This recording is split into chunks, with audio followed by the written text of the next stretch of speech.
Was good. Of course, we in the building. And you know, my man Bo's phone got to go off to start the damn show. They might not have heard that, man. They might not have heard that, man. You ain't have to put it out there like that, man. Hey, they heard they that might shit. Not even heard that. They heard that shit because I heard it. Man, what's good? Three Kings boxing in the house. Man, we're going to start things off differently. First, I want to shout out all our affiliates. You know what I'm saying? Pep Talk UK, Boxing Broadcast, and Miss Taylor Christie's. My man Rick Muhammad over at Brawler Sports Media. You know what I'm saying? And then, of course, my man 78 Black Fight Fan TV and the LDBC. Shout out to all of them. Then, of course, my staff, man. Shout out to everybody at 3kingsboxing.com doing their fucking thing, man. Y'all killing it right now, man. Look, yes, man. Sir. I can't even breathe, man. I'm like, shit, all right, there's one published. I published one article, man. I turn around, look, there's 6-7 more coming my fucking way, man. You know what I'm saying? Yeah. Articles is like ants right now and shit, bro. You step on an ant pile, them motherfuckers just keep coming. That's how these articles is coming right now, man. Shout out to the staff. Y'all doing an excellent job. Yo, Bo. Man, dog, you ready to jump in this shit, man? Oh, man, look here, dog. If y'all only knew, like, I'm psyched. There's a lot of shit I want to say, okay? There's a lot of shit I want to put out there, a lot of shit I want to do. You know what? I'm so amped up to get funky. I didn't even take a shower, nigga. That's how funky and amped up I am right now. So we got to hurry up and get this show over, motherfuckers. I can't take this smell no more. Oh, man. Look, my man Kendrick Taylor. What's good, family? He said, hey, man, tell boxing scene to stop blocking. Hey, he tried to send me something on Twitter earlier. And he was like, yo, man, look at this. He had like this laughing meme and shit, this laughing gif. And I was like, hey, bro, I can't see it. They blocked this, bro. Yeah, that's real. That's a real story. That's a true story. Boxing scene has blocked Three Kings Boxing for whatever reason. We don't fuck with them niggas like that anyway. We don't go to y'all page, nigga. The fuck? That's like one of them uppity bitches, bro. Like you just say, hey, how you doing? And she think you trying to holler at her automatically. Bitch, I ain't trying to holler at you. I just said hi. You know what I'm saying? Yeah, that's you know what I'm saying. I wanted to tell you that your goddamn eyelash is about to fall off your fucking face. Yeah. You got a booger in your nose, motherfucker. Yeah, you got a booger on your motherfucking chin. You was drooling, bitch. You just woke up. I can see the white on the corner of your motherfucking mouth. You know what I'm saying? Dumb motherfuckers, shit. Man. But you know what that is, though, man. You know, somebody feels a little threatened. So that means my staff doing exactly what the fuck they supposed to be doing. That's what's up. Man, let's jump into this shit, and y'all already know, man. If y'all got a problem, word up. My man the Texas said boxing scene equals beta scene. Oh, my man. My man. Yo, I'm stealing it, bro. I'm telling you, man. Y'all already know, man. If you don't like what we got to say, you kiss my motherfucking ass. We say what we want, whatever we want to say, whenever the hell we want to say it. And right now it's happening at 9:30. Well, not really 9:30, 8:43 Eastern time. But y'all know, y'all get the idea. 9:30 Eastern time. God damn it. All right, let's jump right into it, man. That's right. So it looks like to me, Bo, that Keith Thurman and Manny Pacquiao either really trust each other, like they like, oh man, they're not gonna cheat. You know what I'm saying? My man Cheetah in the building, Three Kings Boxing in the building. What's good, family? He's like, they're not gonna cheat. You know what I'm saying? Keith Thurman's like, I trust Manny Pacquiao, man. He's a legend. He's never cheated before. Manny Pacquiao's like, man, I trust Keith Thurman. You know, nigga got a ponytail and he light skinned, but he ain't never cheated. You know what I'm saying? Or both of them was like, hey, bro, look here, man. Keith was like, bro, come on, man. You got to understand, man. I've been getting pussy for like 2 years straight. I even lied and said I was injured, nigga. I've been getting pussy for 2 years straight. You know what I'm saying? I need some pick me up, dog. You saw what happened in my last fight. Manny Pacquiao was like, bro, I'm 40 years old, man. You know what I'm saying? I still got these big ass calf muscles, but that shit can only take you so far, dog. I need some pick me up, man. You know what I'm saying? One or the other, because both of them was like, fuck Vada. What do you think about this shit, Bo? Is this smart? You know, man, it's one of those. I'll put it like this, man. Let's keep something in mind. The New York State Athletic Commission already has a basic PED standard test that they give. Okay, Nevada State. I'm sorry, yeah, right. New York, damn. Nevada State Athletic Commission has their own PED test, and they get it's a very basic test too, right? you know what I'm saying? Motherfucker call you, yo, I'm around the corner. Oh man, can you come like Wednesday? I bet. Right. Right. You know what I'm saying? They call you, hey, today is the 15th. I'm gonna be on the 30th. All right. Okay. Shit like that, right? Hell so, and then VADA, of course, is voluntary. It's also something that you pay for. It's not a requirement for this particular belt that they're fighting for, which is the WBA belt. It's only a requirement when you're doing the WBC. However, right. It sends a very bad message when you look at what's been going on in boxing, and not just the people who have gotten caught. I'm talking about the people who are all about taking it. You got Julian J. Rock and his team came out and said, hey, you know, before you call Al, you call Vada first, then you call Al. Then, of course, Jarrett Hurd was okay with taking the test. So you have a situation where a lot of these guys have no problems with taking the VADA because they know how strenuous it is. They know how meticulous VADA is with their testing. Like, you know what I'm saying? Like, you know, nigga be like, hey man, you failed. You had 0.000001 ohm. You know, right. You know what I'm saying? Motherfucker, they're exceptionally meticulous. So a lot of people realize that, but also at the same time, man, look, I'm gonna say this. Sometimes, dog, you know how you eat something or you take some, like codeine, for example. I never knew codeine was in cough syrup. Never knew that shit. Right. Mm-hmm. Right. So I'm on my way to work. I get to work. I'm in the parking lot. And, you know, motherfuckers was telling me, yo, man, they inside, you know, doing the drug testing. I'm like, oh, shit, I ain't worried about nothing. Then my boy was like, yo, man, what's that? I said, yeah, man, cough syrup, man. I had a little cold. He said, man, you know they got codeine in it. I'm like, huh? We grab it. We read it. He said, yeah, man, it got codeine in it, man. It has, you know, codeine has a certain level of alcohol. I got my car and went the fuck home. I called in sick. You know what I'm saying? Shit, fuck that. I'm scared. I'm scared. Hell yeah. Fuck that. Oh, I might pop. So, you know, at the end of the day, I'm not gonna make a big deal out of it because it's two guys that didn't fail. Although people will make case about suspicions when it comes to Manny Pacquiao, and you know, and some people have even, I heard some people have even said that about Thurman, because of his lack of power. So I'm not gonna make too much of a big deal, but I'm gonna say this: anybody that wants to make a big deal or say how suspicious this does look, because in this era of boxing, it looks very suspicious when two big name guys in a big fight like this don't do what everybody else is doing, and it does look suspicious. So we'll see what happens, man. What up, Red Glove Militant? What's good, Virtuoso? What's good, God Clock Shango, Detective Cheetah? Everybody in this motherfucker, we need more of y'all in the chat. Let's go. Hey, man, I agree with you 100%, dog. You know what I'm saying? This is the thing, though. It does look a little bit suspicious, just given the history, or at least the recent history of what's been going on in boxing. Niggas is popping hot all over the place. Niggas is getting caught with their hands in the cookie jar all over the place. What's good, Triple J? You know what I'm saying? All over the place, B.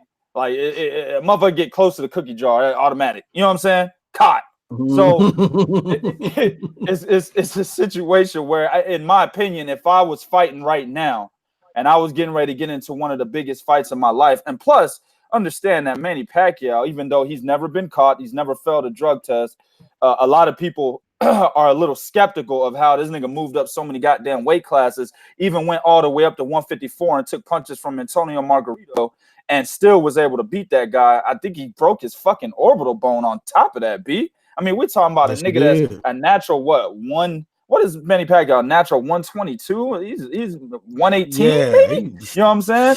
Yeah, he started out, hell yeah.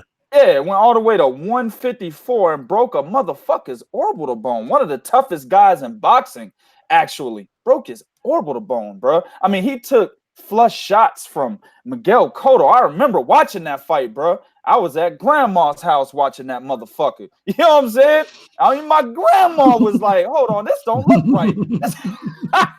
Gramps was like, this shit don't look right. You know what I'm saying? And, you know, right. Miguel Cotto hitting this nigga with flush shots. Now, understand, this is a Miguel Cotto that was like, at that time, Bo, probably an 80% or higher knockout ratio. You know what I'm saying? The shit was high as fuck. All right?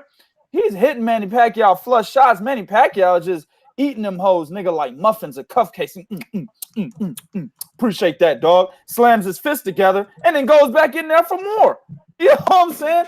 I'm not saying he was using. I'm just saying it's suspicious. All right? And he's got that big ass asterisk behind him. And Keith Thurman was still like, I don't give a fuck. And this would be the right time for Manny Pacquiao to be using something because he is 40 years old if he's never used before. What the hell? My girl Denise Wards is in the building. Oh, shit. Denise? Royalty. Royalty is in the building. That's royalty, dog. You know you made it when you see Denise Ward in the chat, goddamn. I'm telling you, bro, real talk.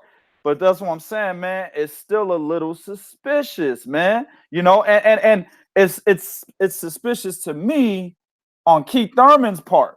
You know what I'm saying? Of course it is on Manny. I already went through that.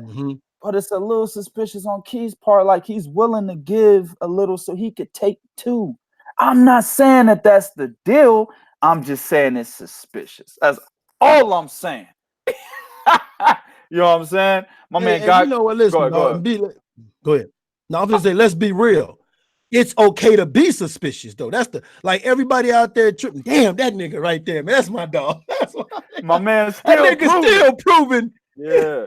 He said, "What up, fam? Betting my house on Pac. Never losing out on money again after that Ruiz fight." Hey, man. Hey, I don't know if I bet on Pac. I don't know about that still. I don't know, family. Go ahead, Bo. Hey, still got a point because if they pass Vada, I bet on Pac. Yeah, you might have. Because, you know, Keith, you know what I'm saying? Keith, one of them light-skinned ponytail niggas, he might be still have that honor system. I take your word, shit. Oh, shit. Hell yeah. Flute playing nigga might be like, yo, man, I took him at his word, man. Hell yeah. But no, I'm just gonna say, man, it's all right to be suspicious. Ain't nothing like anybody that's getting upset because you know, see, that's the thing about being a fanboy and being a beta male, you know what I'm saying, beta male dick sucker to these fucking fighters and shit, dog. If motherfuckers get upset and get offended because you being suspicious, and you know what? What's wrong with being suspicious, especially when you got everybody else doing something and this a big fight? Why in a fight like of this magnitude? Hell, you got motherfuckers at the lower tier that's doing Vada testing. What's wrong with these two niggas, man? I mean, are they broke? They don't got the money. What is it? You know? Yeah. Hey, it is expensive from what I heard. You know what I'm saying? And that's why niggas like Tony Yoka is like, man, fuck this. Now, that was a French, you know, testing agency, but still, it could be expensive. You see what I'm saying? So, I mean, who knows? But at the end of the day, you hit the nail right on the head. And I was going to, you know, discuss it, but you already covered it. It's optional because this is not the WBC. It's only the WBA. They can do what the fuck they want.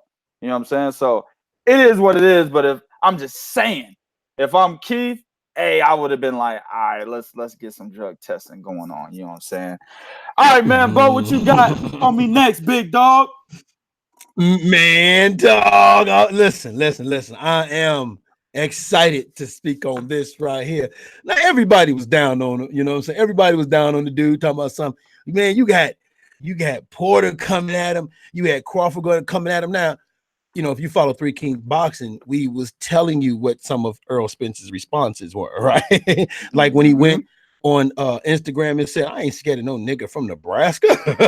hey, you know what, you know, man? Bo, y'all, I mean, everybody already knows we down the middle and shit on this, but I gotta be real with him, dog. I feel the same way. I ain't scared of no nigga from, listen, man, Vermont, Maine, North Dakota, Montana, South Dakota, Nebraska, Idaho, nigga. None of them states. Rhode Island. Don't leave out Rhode Island, nigga. Don't leave that out. Yeah, Andre, Rhode Island. None of them states are threatening. You know what I'm saying? I'm just being real with it. If a nigga fuck with me and I'm like, damn, this nigga going hard, man. Hey, where you from? Shit, nigga, I'm from motherfucking Idaho, nigga. I'm gonna be like, oh, this nigga, man, please. Somebody get this nigga out of here, please. Man, listen, dog. You know what's funny? You mentioned that, right? It's like when you mention the Midwest, when people ask you where you from, you say the Midwest. You automatically know nigga talking Chicago. You know they ain't talking Iowa. You know they ain't talking Detroit. Motherfucker, you know, like Detroit would be the next best thing.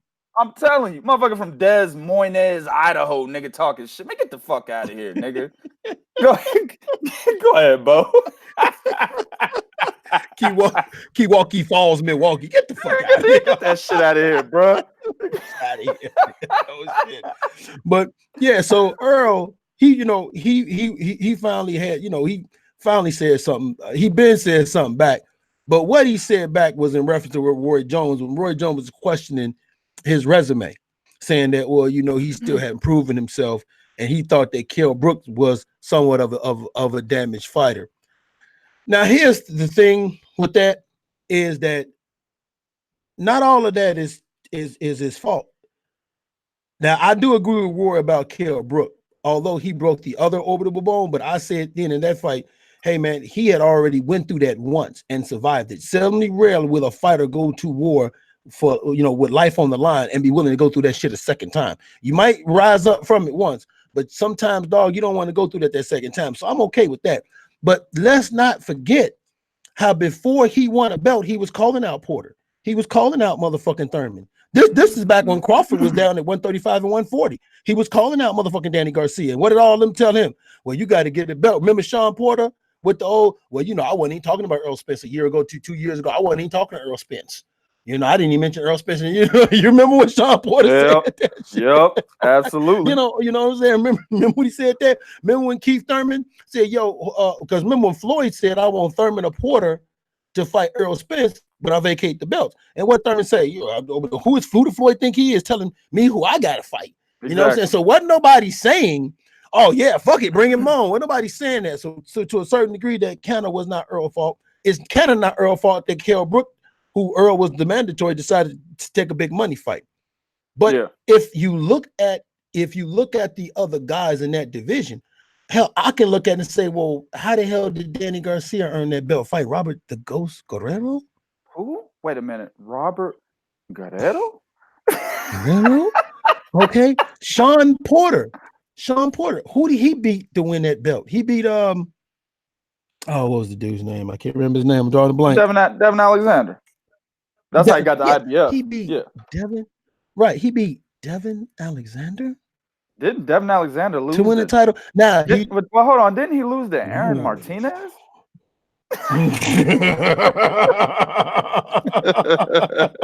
Right. Didn't lose Aaron Martinez. Now I give him Danny Garcia, but Danny Garcia had already lost to Thurman, and they should have been fighting for no vacant goddamn belt.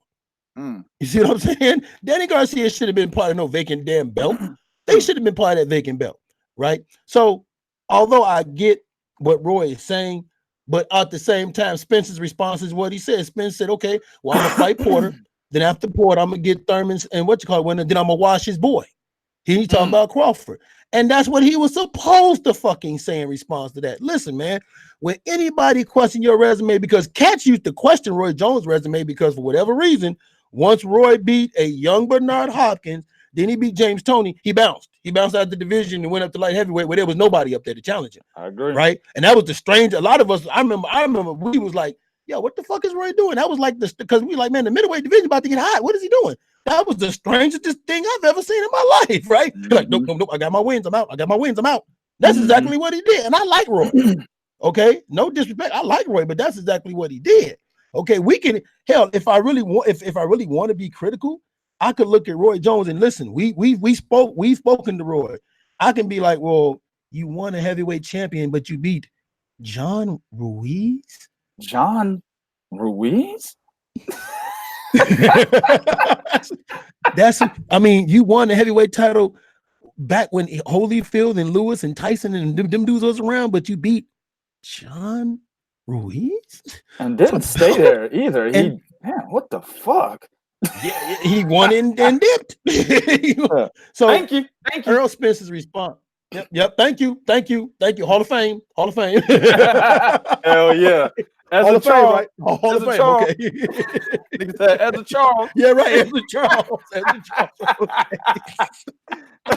That's that knowledge right there, y'all. Hell yeah. So, Errol Spence's response to what he said, which is, I'm gonna clean out the division and I'm gonna wash his boy, and then let's see what he got to say. I like that response because they showed me Errol Spence. Like some people might say cocky. I like the response because it shows me that Errol Spence's mind is in the right place because he knows what he needs to do and what he has to do. So he's looking at the right players. Porter, winner of Thurman and Pacquiao, and Crawford. So I like that because that tells me you're looking at the right players because that's what we want you to be looking at. Well, listen, man, I don't really have too much of a problem with what Roy Jones said because I've told cats before, man, that have Errol Spence in the top 5 of the pound for pound list. I'm like, what? Why is Errol Spence in your top 5 pound for pound list? See, you're doing the same thing. You're doing the same thing that a lot of these niggas complained about Gennady Golovkin being in people's top 5 pound for pound list before he finally stepped up and fought Daniel Jacobs. You know what I'm saying? I understand Errol Spence already beat Kell Brook. I understand that, right? Then he beat Mikey Garcia. Those are his two top 2 guys. Those are the only two top 2 guys that he has. You see what I'm saying? Lamont Peterson was in a situation where he was in between a rock and a hard place, much like Adrian Brown. Yeah. I don't even count Lamont Peterson. I don't even count that, dog. Yeah, he couldn't go to. He can't go. He couldn't make 140, and 147 was too much for him. Exactly. Too much for him. All these guys were way better than Lamont Peterson at that point in time. So, no, I'm not counting fucking Leonard Bundu. Absolutely not. Chris Algieri has been a motherfucker that actually has he even won a meaningful fight at 147? No. He lost to fucking Pacquiao. When he moved up, he was a champ at 140, beat Ruslan Provodnikov, but that was it. Hasn't beat nobody at 147. You saying? And that was controversial. Right, it very much was. I had Provodnikov winning that fight. Then you get into the Chris Van Heerdens, the Phil fucking Gracos. You know what I'm saying? So realistically, Roy Jones has a fucking point, saying that, hey, I'm not really impressed by what I see right now. I'd like to see him against Porter. If he fucked Porter up, I'm gonna give him his credit. I don't have no problem with that statement. Look at his fucking resume. Yeah, you know what I'm saying? Kell Brook was actually moving down from 160 with a broken orbital fucking bone already. You know what I'm saying? So Kell Brook, in my opinion, was not 100%. But I still give Errol Spence 100% credit for that win. Mikey Garcia moved up 2 weight classes, but I still give Errol Spence 100% credit for that win. It's just not enough for me, and I'm using the whole idea of cats putting them top 5 pound for pound. It's not enough for me to say Errol Spence is top 5 pound for pound, just like Gennady Golovkin beating your fucking Gregor's Proxas and shit like that being top 5 pound for pound. What people are actually grading is Errol Spence's boogeyman effect. That's what they're grading, just like they graded it for Gennady Golovkin, bro. Everybody's ducking Errol Spence. Everybody was ducking Gennady Golovkin from the perspective of a lot of these different fans. So they're saying, hey, top 5 pound for pound. These niggas nobody want to fight them. They knocking out everybody that come their way, but nobody want to fucking fight them. So if you ask me, Errol Spence, in my opinion, is not even top 10 pound for pound. There's too many good fighters out there, man. Motherfuckers are unified titles and shit. Niggas is lineal champion all over the place. No, bro, it got some undisputed niggas out there. Nah, man, he's not top 10. Now, he beats Sean Porter, becomes unified, absolutely. You see what I'm saying? And that's what Roy Jones is saying. So I have no problem with his statement. And I don't think Errol Spence had much of a problem with his statement. Errol Spence was like, hey, I'm not looking for his approval anyway. But here's the deal. I'm going to beat Thurman, Pacquiao, Porter, and fucking Crawford when it's all said and done. So he ain't going to be saying that shit once I finish with the welterweight division and basically saying when my career is over with, I'm still going to fuck all these niggas up. You see what I'm saying? And that was the correct response by Errol Spence. Absolutely 100%. You see what I'm saying? So at the end of the day, I have no problem with neither one of these guys or what they said. And I actually agree with Roy Jones Jr. A lot of niggas might get mad at that. I don't give a fuck. All right, man. Let's move on to the next one. Hold on. Wait a minute. Two things. I want to say something right quick too, though. Part of the reason why nobody wanted to fight Golovkin was the same reason why them guys didn't want to fight Spence was money. Because once Sean Porter realized the money he could make fighting Earl, guess what he did? He fought Earl. Right? Yeah. He fought Earl. Okay, but I got to do this because, like my man Prodigy, I also agree with what Roy Jones said. And now, despite everything I said in Errol Spence's favor, guess what?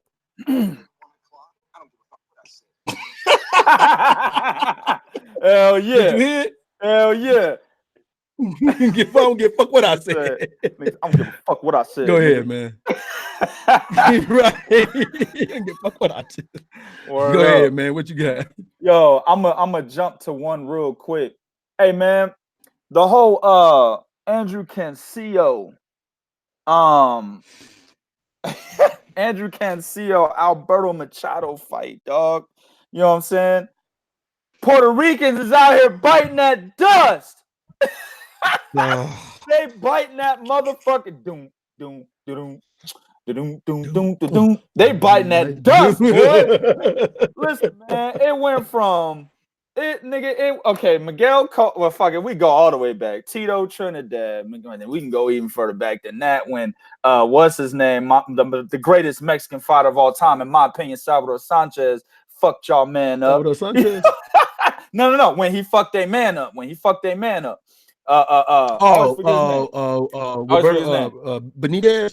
No, Gomez. Wilfredo Benitez. No, Gomez. Okay, right. Wilfredo Gomez. Motherfucker had that perfect record, dog. You know what I'm saying? Hell no, I ain't Puerto Rican red. Better stop that shit, bro. You gotta see that nigga in person, dog. Hell no, nigga. I'm certified black. You gotta see him in person, dog. He can pass for one. You got to see him in person, man. He can pass for one, dog. He can pass for one, dog. Bro, I can't stand when niggas hit me talking about, man, you look Dominican. Man, get that shit out of here, nigga. I ain't no motherfucking Dominican. Certified 100% black, motherfucker. If you stood Prodigy next to Feast for Dejo, you swear them niggas was related. Man, shut the fuck up, man. Hell no. Hell no. Yo, I'm gonna get your ass for that shit. But yo, you got something coming, bro. Wait on that shit, bro. You got something coming, dog. But real talk, man. You Wilfredo Gomez, you got Tito, you got Miguel Cotto, great Puerto Rican fighters. But then after that, they searching for whoever they can find. You know what I'm saying? It was Christopher Diaz, Felix Verdejo, Alberto Machado. They was hoping and praying, bro. You know what I'm saying? What's the heavyweight's name? Hernandez. Man, I can't remember. Juan Pablo Hernandez, bro. You know what I'm saying? Or Juan Pablo Gomez. One of them motherfuckers. I can't really remember.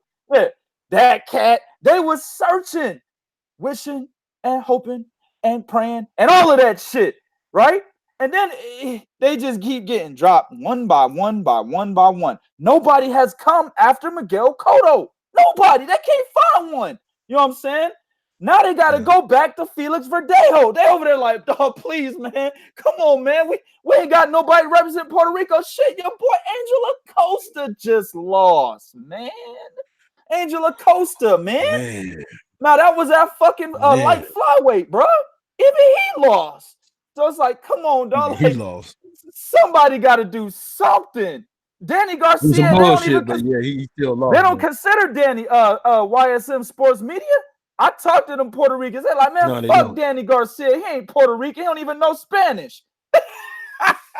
Do you know what they call Danny? A Philly Rican. They don't even call him a Puerto Rican. They say he's a Philly Rican.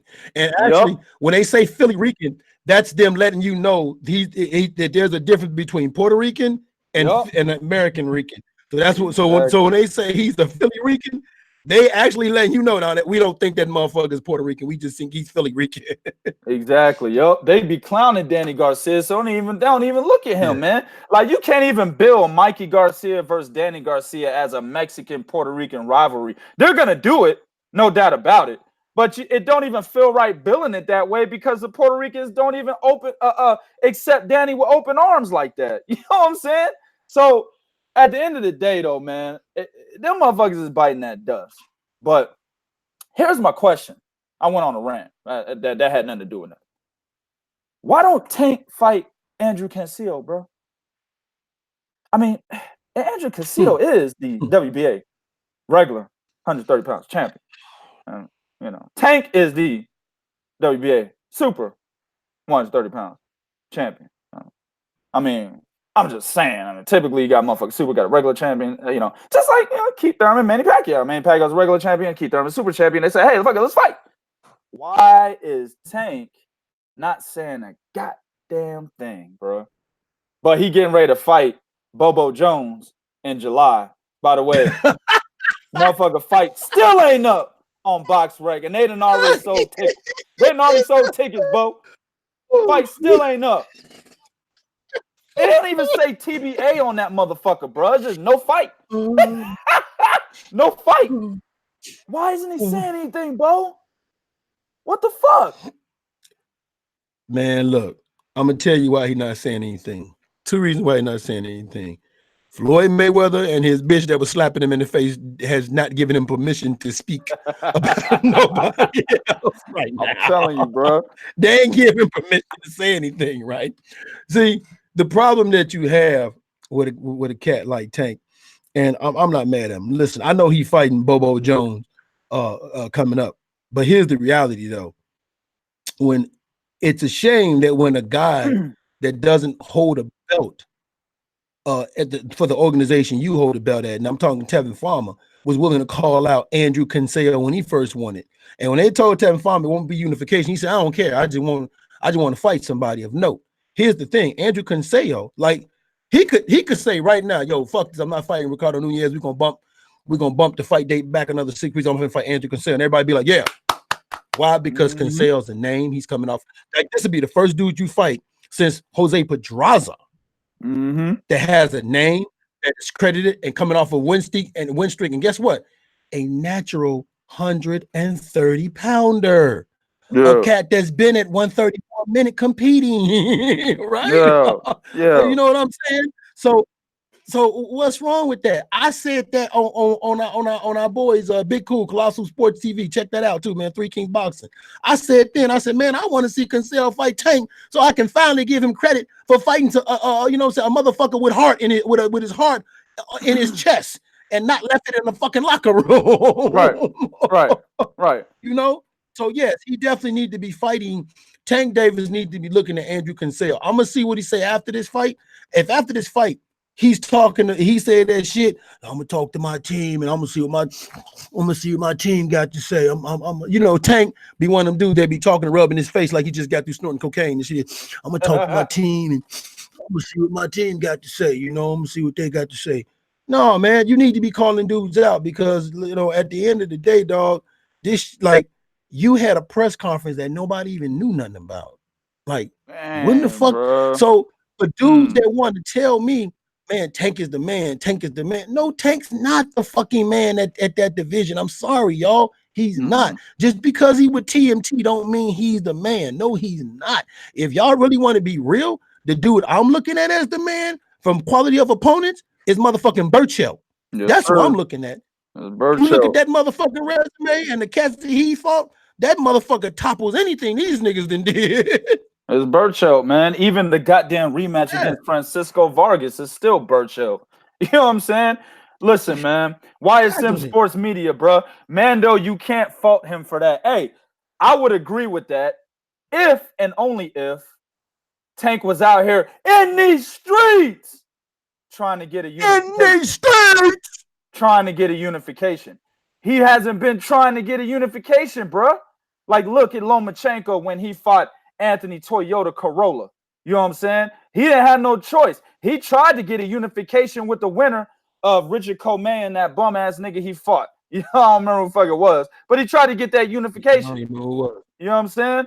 And Richard Coleman faked the goddamn hand injury. Motherfucking mysterious phantom hand injury.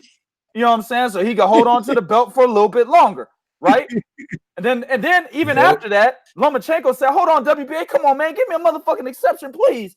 WBA was like, "Nope, here you go, your new Toyota Corolla." You know what I'm saying? So he didn't have no choice. Tank is not doing this. Tank is just out here on Twitter talking about I'll fight anybody. Or after he makes about 30 tweets about how he picked this goddamn wedgie out of his ass and how he had to pick his nose and get the lint out of his belly button and shit. Then tweet number 72, he says, I'll fight anybody. That's what Tank does all fucking day long. He's a Twitter thug, man. The nigga is not trying to fight nobody. But I can't blame him because Floyd Mayweather even said that he ain't trying to fight nobody right now. They trying to go the easiest path to the biggest bag. That's what the fuck Floyd said, and it is what it is. That's what we see. So that's why I'm going to get all up in his ass any chance I get, no homo, and call him out when he's not trying to make the big fights. See, Tank and fucking, what's the cockeyed nigga? Tevin Farmer, they like to talk shit on Twitter. You know what I'm saying? They like to talk shit on Twitter. See, a lot of niggas make fun of Clarissa Shields because her grill is fucked up, right? But I'm going to tell you, baby girl went and got her grill fixed. Why the fuck Tevin ain't got that eye fixed yet? It don't take that much, nigga. Couple thousand. Let nigga punch in your goddamn eye, knock it straight. God damn it. Get on my fucking nerves with all this shit. I ain't even gonna get back into that, bro. But my point is, Tank is not out here trying to fight nobody, man. So that's why when you say Mando, I say no, fuck that, because there's other unifications out there that he can make that would trump his Mando, and he's not trying to make them. So it is what it is, man. Let's get off this shit, bro. All I want to see is Tank fight somebody. Andrew Cancio has the WBA regular title, and by the way, I understand that he's got a fight scheduled. Cancio had just fought. I understand all that. You know what I'm saying?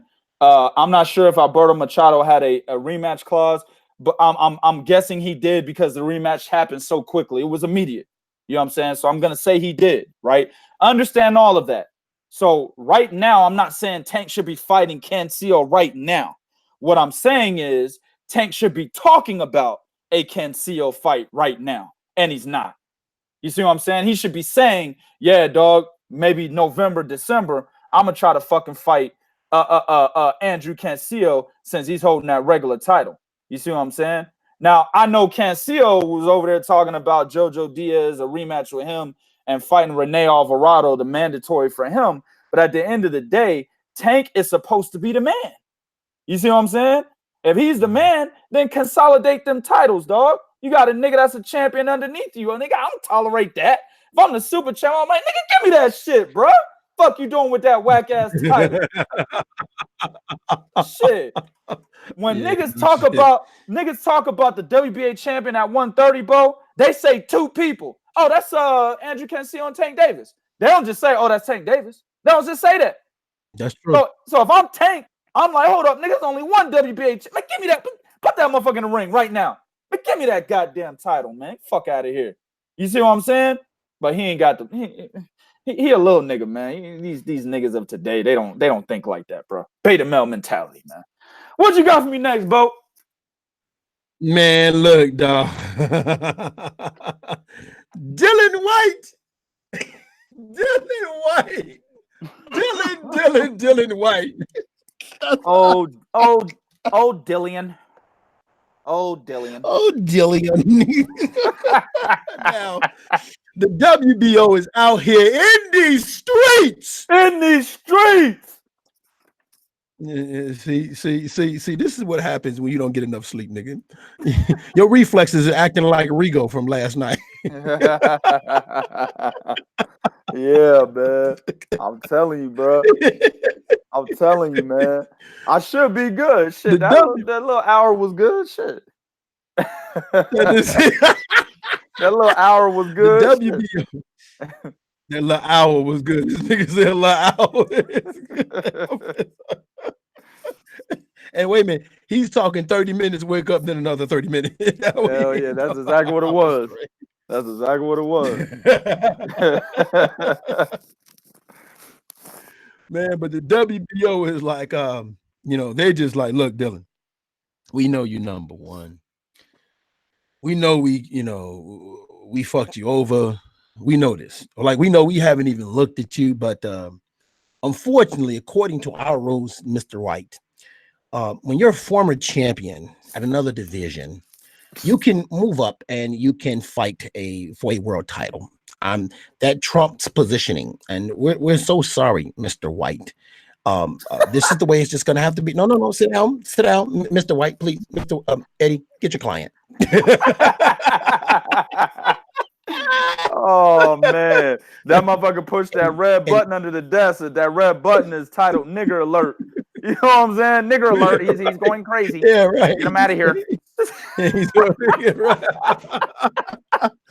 And that's the reason why Usyk has been named the mandatory to Joshua over Dillian Whyte. Now, the fucked up part about this is, and I said this, I've been saying this for a while, Eddie has not even been speaking up on behalf of Dillian Whyte. Now, the WBC is supposed to make some type of announcement coming down as to pertain to what they're going to do with Dillian Whyte, because remember, they wanted him to fight Tyson Fury and a final eliminator, and they was like, no, we should, you should make this final eliminator for Oscar Rivas. So we're going to see what they're going to do with that. But for the WBO to pull this, and then for Eddie to be like, yeah, all right, man, fuck it is. All right, man, bet. Eddie, that's Eddie. Mm-hmm. I bet. Dylan. Okay, Dylan, listen, there's nothing I can do. Those are the rules. Okay. Dylan, I don't have time for this. Dylan, Dylan, I'll call you back. I got Anthony Joshua on the other line. Oh no. He's still second to Joshua. God damn. Oh man, that's bad, bro. That's so bad, bro. But this goes back to why I said when Dillian Whyte was ordered, when we had them two refugees over here in Three Kings Boxing, I said Dillian Whyte, when he was ordered to fight Ortiz and he was ordered to fight Pulov, he probably should have looked at that. Because the position he's in right now, the business of boxing, is just like every time, he's knocking on the door, business of boxing. Who is it? It's Dylan. Lock it. Don't open it. As a matter of fact, you're fired for even answering the motherfucker. You're fired, And that's what's going on right now. Unfortunately, the business of boxing is against Dillian Whyte. It's a more attractive fight for Anthony Joshua to fight Usyk. If Anthony Joshua wins his belt back, that's a more attractive fight for him to fight Usyk. Yeah. Right? And it just is because of the way Usyk fights. If Ruiz wins, it's a more attractive fight for him to fight Usyk. Right. You know what I'm saying? And the chance of you regaining that motherfucker is higher with Usyk than it is with Dillian Whyte. So, I mean, hey man, it's sad, but that's the reason why the WBO did what they did with Usyk, man. Right. There's a lot of outrage out there, and I tried to explain it the best I could when I share these posts, but you already know motherfuckers is just gonna be like, yeah, I see what you're saying, but I don't give a fuck. That's just what people do. You know what I'm saying? I mean, at the end of the day, bro, listen, the WBO has a rule. They did it for Chris Algieri, people. Chris Algieri, we just talked about it, ironically. And I was not even trying to tie it into this shit at all. It just happened. Chris Algieri was the WBO 140-pound champion. He wanted to fight Manny Pacquiao at 147 for that WBO title, that version of the WBO title. Of course, Manny Pacquiao had a number one contender, or if the number one position was vacant, he had a number two contender that could have been the mandatory or named the mandatory. But instead, the WBO said, hey, Chris, if you're talking about moving to welterweight, all you got to do is drop your title at 140 and you get an automatic opportunity to fight Manny Pacquiao for his title or our version at 147. Chris Algieri said, thanks, man. Talks just like that. And he moved up to 147 and got knocked down 5 times. You see what I'm saying? So this is the same thing that the WBO is doing for Oleksandr Usyk. They said, hey, you're the WBO champion at cruiserweight. You want a shot at Anthony Joshua? Oleksandr Usyk said, yeah, give me that shot. They said, okay, well, all you got to do is drop your title. We'll give it to Krzysztof Glowacki. He said, cool. Dropped it, gave it to Glowacki. They said, oh, well, Anthony Joshua got his ass whooped. You'll get the winner of Ruiz. Anthony Joshua, you know what I'm saying? Anthony Joshua. That's basically what happened now. They had a different call. They said, Oleksandr, we change your plans. You won't exactly get Anthony Joshua. You'll still be the mandatory, but I don't know if you know this, but Joshua just got fucked up. So you you'll get the winner of Joshua Ruiz in a rematch. How about that? He said, fuck it, whoever. That's what they're doing. This is 100% legal. This is not the same situation that the WBC is doing. Okay, nobody's moved up. I mean, Usyk moved up, but the WBC is not putting Usyk over Dillian Whyte.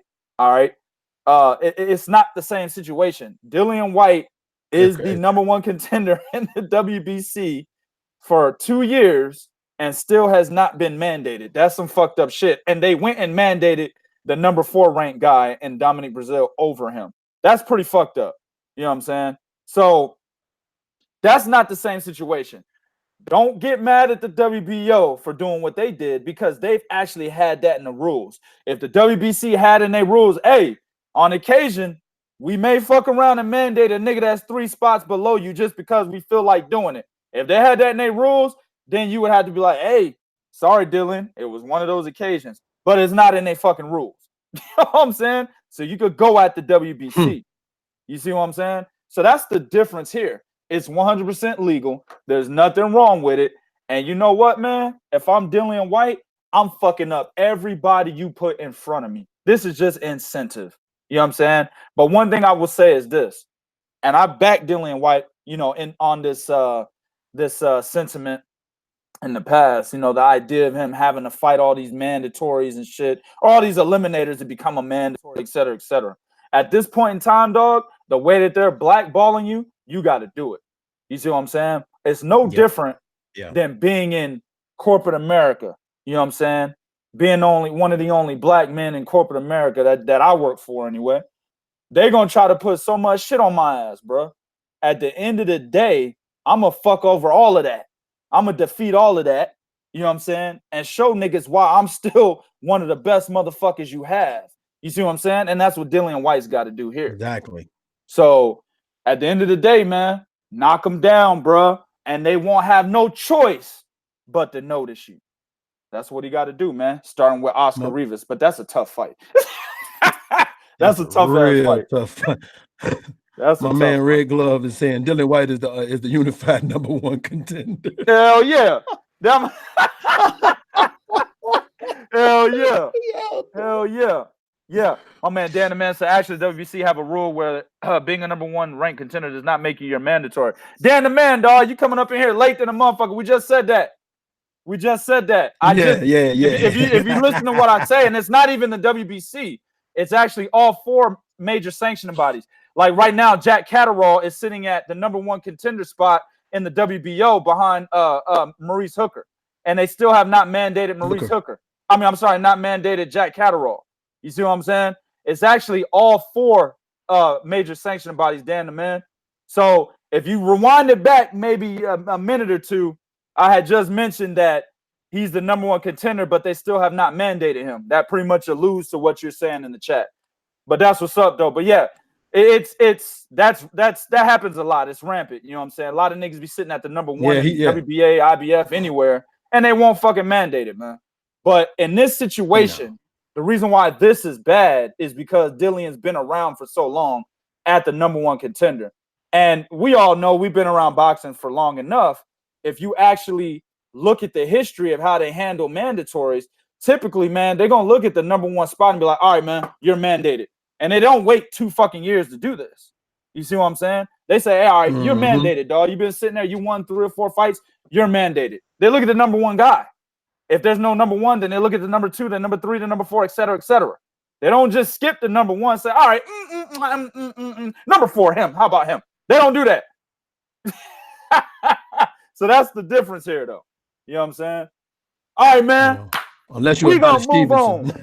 Oh, well, yeah, right. Well, didn't they? What was that motherfucking name? Was Fanfare #1? I don't remember, bro. I think he was #1. No, Leo Alvarez was #1. No. Before that. Before Alito Alvarez moved up. But this is the thing, yeah. Fanfare. Hold on. They did mandate Alito Alvarez twice, though, family. Remember, Alito Alvarez took that step aside. Yeah. You see what I'm saying? Yeah, right. Right. That's what I'm referring to. Unless you Adonis Stevens, you pay that step aside, don't have to worry about it. Say you stay right there, and I'm gonna pay you this step aside so I can pick whoever I want to fight. Yeah. Hey, Dan, Brazil. He said Brazil almost waited 2 years to get that good shot or get a good shot. I guess he's saying his title shot. He waited almost 2 years not being the number one contender. Yes, that's the problem. You see what I'm saying? Yeah, right. That's the problem. If that's the case, then niggas at number 10 can be like, nigga, I've been waiting 10 years. Niggas sitting at number 8. Yeah. Hold on, bro. Because now understand, when you're the champion, you can fight anybody ranked number 1 all the way down to number 15. And the WBC, WBO, WBA, and IBF will mandate that fight. Or not mandate, I'm sorry, sanction that fight. They will sanction that as a title fight. So if you're saying Dominic Brazil waited 2 years at number fucking 4, then number 5, 6, and 7 can be like, nigga, I've been waiting 2 years. So where does it stop then if you're saying it's okay for the number 4 to say that? Listen, the number 1 should be the one saying that. That's why I agree with Dillian Whyte, man. Real talk. Go ahead, bro. Oh, no, I was it. I was done. Oh, okay. Shit, I thought you was going to jump in on that, bro. Man. Nah, I mean, what more is there for me to, I mean, what? Say what? I said, he being all quiet and shit. Nigga, I don't want to jump in. What kind of shit is that, bro? I mean, okay, what more you want me to say? What more you want me to say? Because you know me, listen, man, I got to take it easy on Dan the man. I used to beat him all the time in debating. So you know what I'm saying? I'm trying to let him, I'm trying to let him spread his wings a little bit, man. Don't take that shit, Dan. Don't take that shit, bro.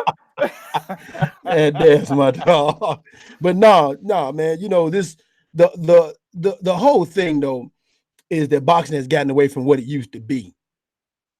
And that's the problem. Is boxing used to be about being fair. It used to be about, listen, whether we like this guy, who he promoted about, whether we think he's gonna make him money. Okay. Boxing used to be about, if a guy's there, just go ahead on and make it and get it over with. You know what I'm saying? So yeah. Man, at the end of the day, man, what you gonna do, man? I'm gonna read one more from him. He said, actually, Dominic Brazil was rated number 1 after he beat Eric Molina. He was moved down as time went by, which is weird. And that's because Dillian, I don't remember him being number 1. That silver. Right. I don't remember him being number 1. I don't remember him ever taking the number 1 spot because Dillian Whyte has been number 1 since he beat Robert Hell Anus. That was in 2017, man. So I don't know when fucking Dominic Brazil got that number 1 spot, but I'm gonna tell you, if he did get it and got moved down, it would be because Dillian Whyte was the WBC silver champion. You see what I'm saying? Silver status is right behind diamond, right? That stupid ass diamond belt that they made up, right? And it trumps interim. Ridiculous. So that would be the reason why he would move up to number 1. But I'm about to look, Dan. I'm about to look you up, my nigga. You better be right, because I'm one of them niggas that will look your ass up, bro. Better be right, nigga. You better be right. Hey, I just want to know. When did beating Molina make you number 1? Because Molina wasn't that high ranked, in my honest opinion, for you to say that. Now you could make that same argument when it comes to Dillian Whyte and Robert Hell Anus, but Molina was so far down the list. Like, go ahead. What'd you say? No, yeah, it went out for a second. I said Molina was so far down that list. I'm like, well, damn, because remember, Molina had losses to both Wilder and motherfucking Joshua. All right, well, I'm gonna give it to him. I'm gonna give Dan the man a tiny bit of leeway. You know what I'm saying? I'm gonna let the nigga slide on this one because when Dillian Whyte beat Hell Anus, it was October 2017. When Dominic Brazil beat Eric Molina, it was November 2017. So it could have been a slight 1 month switch in that number 1 contender spot, possibly. But I could tell you Dillian Whyte took that shit right the fuck back. That's because he was a silver champion. You know what I'm saying? So, and plus beating Lucas Brown at that time, I think Lucas Brown was undefeated, if I'm not mistaken. Lucas Brown was a better Lucas Brown was undefeated, better, even though he had failed the drug test. Right. He's better competition at that time. We didn't know the nigga was gonna come into the fucking ring literally being Big Daddy Brown, nigga. I mean, literally being his nickname. He got off them Pez. That nigga had that old Sanford and Son gut, nigga. You know what I'm saying? We didn't know that was gonna happen, dog. But at that time, Lucas Brown was a better competitor, or at least a better contender than fucking Eric Molina at that time. You know what I'm saying? So it is what it is, man. Let's move on to the next one, man. Let's move on. Dan, stop taking L's, my brother. What you got? No.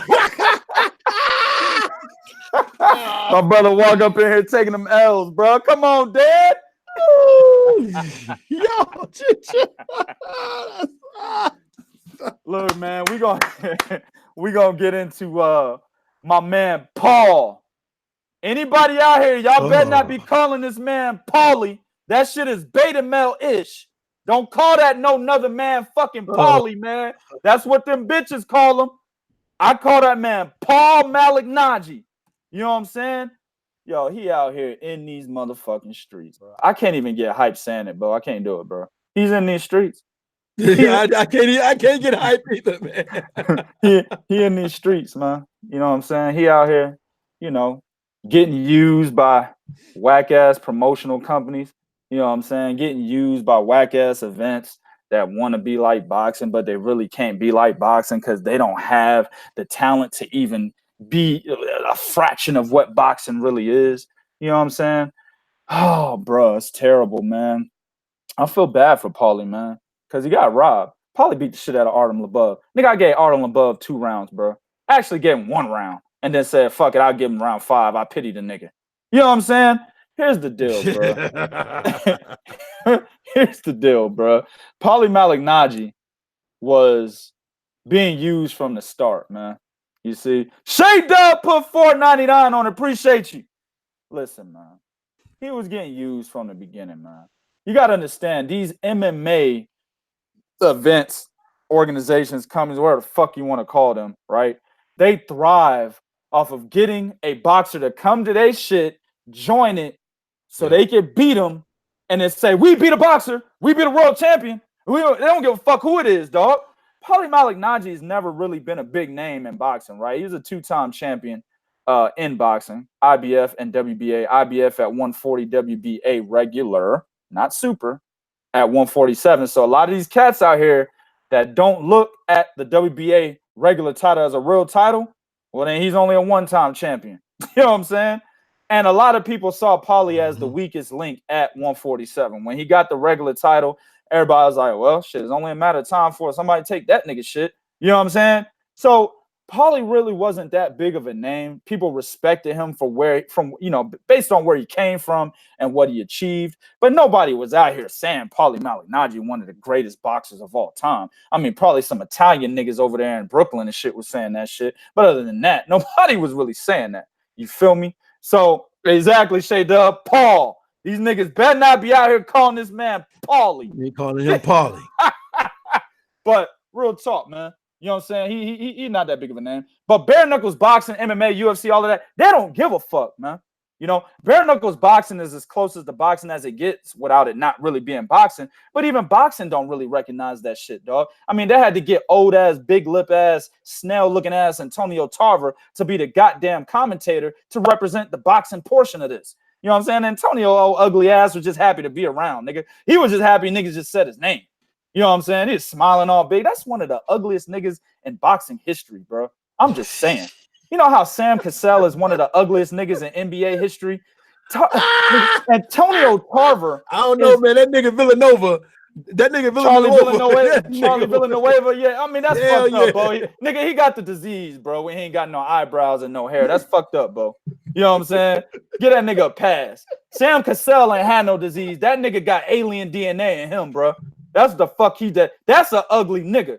But so is Antonio fucking Tarver. I mean, I might not even get in the ring with Antonio Tarver just because the nigga is just so goddamn ugly. I don't even want to look at a nigga that goddamn ugly across the ring from me in the red corner, man. Fuck that. But I'm just saying, you know, they had to go get that ugly ass nigga to represent the boxing portion of this. Boxing doesn't even, they just laughing at niggas that go to bare knuckles. And that's why a lot of people were like, Paulie, you're above this. Why are you doing this? Paulie, don't do this. Paulie.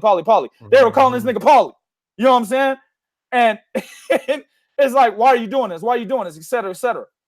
So he got used, bro. Much like James Toney got used by the UFC when he came in there off of only like a fucking 4-week training camp, never even touched the UFC or MMA ever, right? And fought Randy Couture, a goddamn legend in the UFC.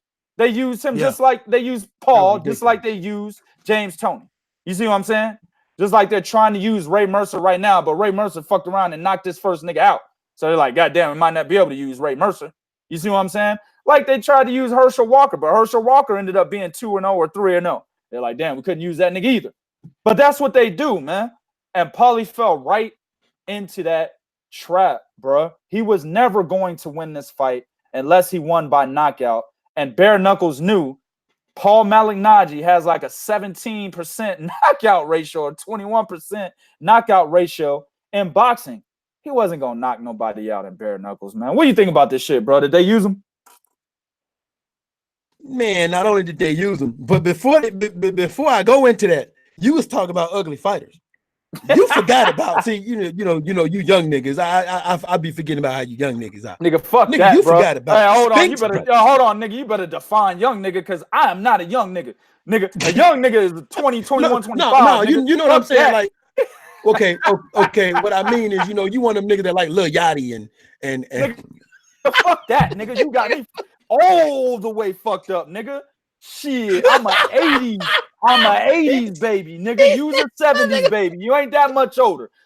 Nigga said you got me all the way. Nigga, I don't like no goddamn little boat or young canoe, nigga. Fuck that. You got me fucked up, nigga.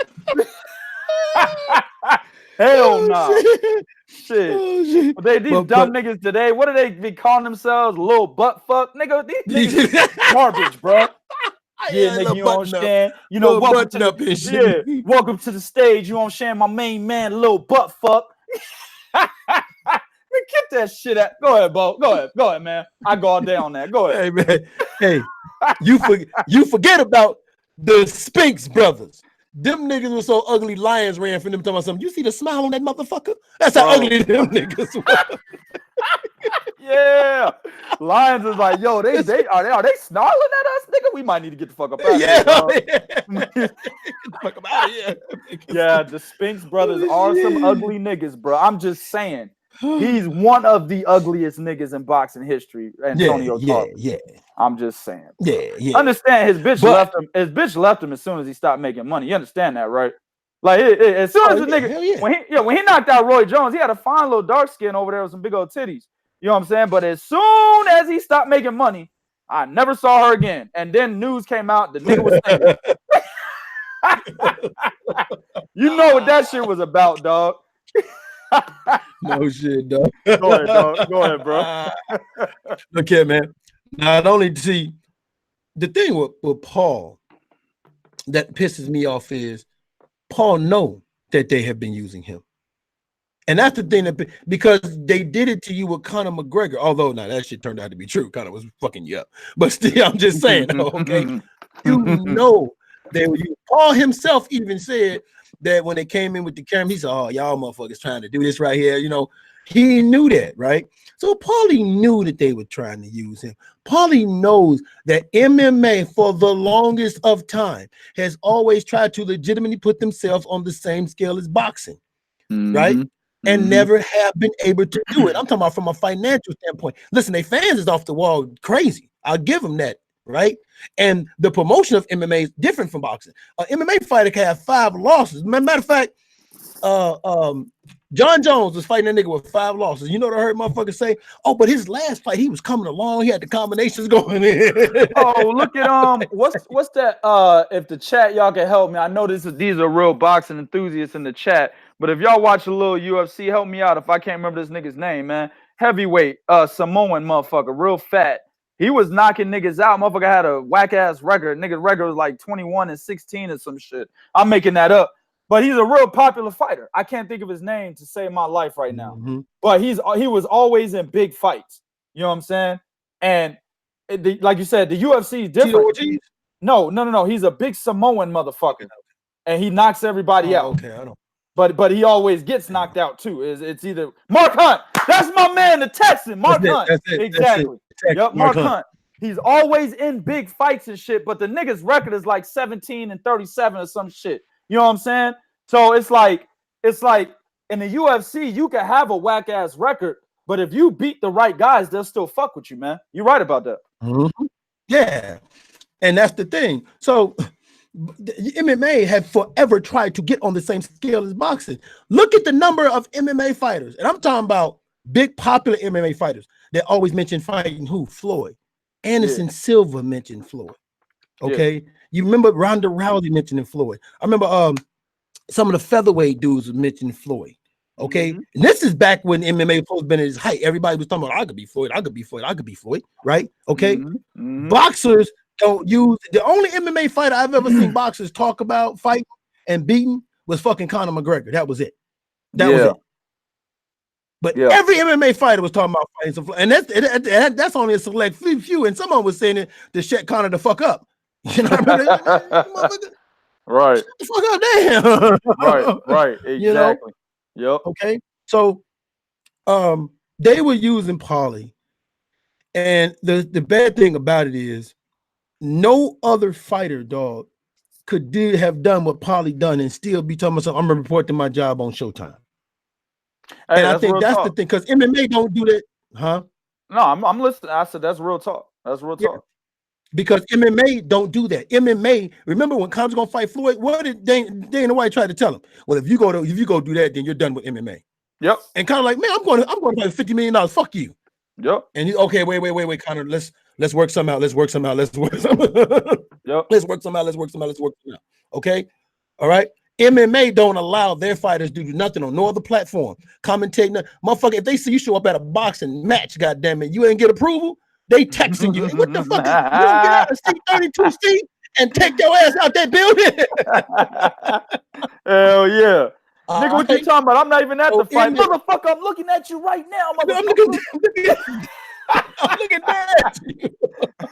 I'm looking dead at you. You know? Hell yeah. So he knew that he was being used. And the sad thing is, he was being used against a dude that is, from a record standpoint, he's not a very good MMA fighter.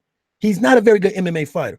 So, man, I don't feel bad for Paulie, because you saw Paulie had to see this coming. And I hope for this fight he got a nice big bag. But for all the shit that he did, the spitting and the slapping and all of that, and then he went in there and lost, dog. Nah, Paulie, man, that's it. Man. It's time for Paulie to hang the gloves up, the shoes up, the shorts up, the robe up. Hey, that nigga hung up the headband and shit. Remember that headband he used to wear back in the day? That nigga had that whack ass headband and shit. He hung that shit up, cut all his curls off. Nigga bald headed, dog. You know what I'm saying? Like he done. I mean, ever since he lost that ugly bitch to Adrian Broner, man, he been a different dude. You know what I'm saying? I think that really affected him. That bitch was ugly as fuck too, man. You know what I'm saying? I remember when they had that whole promotion going, and Adrian Broner was like, yeah, I'm going to take you. AB, I'm going to take your title, and I'm going to take your girl. AB. When he was doing that, I was like, dog, the bitch is ugly. Nigga, take her. You know what I'm saying? I'm giving her to you for Paul. I'm giving her to you for the nigga. You know what I'm saying? Go ahead. Dog. When you lose an ugly bitch, it's time for you to give it up, period. Oh, man. If the ugly bitch want to be with you, bro, that's bad when the ugly bitch want to be with you. When you lose the ugly bitch. Damn. God. Bro, that hurt. That hurts my heart right now. It ain't even happened to me. Bo gonna let y'all in on a little secret, okay? I'm 50 years old, so I can tell y'all this now. You know, once upon a time, there was a girl in the neighborhood, you know what I'm saying? She was, I don't know if y'all with how much comedy y'all know, but Adele Givens, you know, she was the bitch with the third eye on the forehead. You know what I'm saying? Yeah. Damn, man. She didn't look like Adele, did you? Did you look like Adele? No, okay, but Adele Givens made me joke about the bitch with the third eye on the head. I remember that. I remember that. I remember that. I mean, this bitch was so ugly, the dog didn't want her walking her. Okay? The dog didn't. She was so ugly, the dog didn't want that motherfucker walking her. But she had a big old ass. I'm sorry, bro. Can't do it, bro. Your boy Bo. So your boy Bo, I went on and did it. But I'm gonna tell you something though. She was all, she was all crazy about it, motherfucker. And I would tell her shit like, I was like, look here, look, no. You know, when you come by my house, you got to come in through the window around the back. Don't be knocking on the door and ringing doorbell. Yeah. All right. You gotta come through that motherfucking window. All right, and you got to go out that way. And if somebody asks you what you doing in my yard, you drop something. You know, that's the shit you say. You know, shit like that. Like I would pick her. I would have her. If she needed me to take us away in my car, I would tell her, "Hey, get in the back seat and lay down." Like that's the shit we did. Because you know, man, with an ugly woman, you can do anything, right? Okay. When that motherfucker one day told me, "I'm tired of how you treat me," I said, "What?" I said, "But you don't get out of here. You can leave." So, and then she's like, "Okay. So when you lose the ugly girl, dog, I'm just saying, dog. When you lose the ugly girl, hey, I don't have no tails like that because I didn't fuck ugly bitches, man. I'm just saying. I didn't do that. No fat, no ugly. Nah, bro. I turned down so much pussy. It's ridiculous. You know what I'm saying? Girls was like, "Is that nigga gay?" Nah, bitch, you just ugly. just ugly. Hey, man, that do it, bro.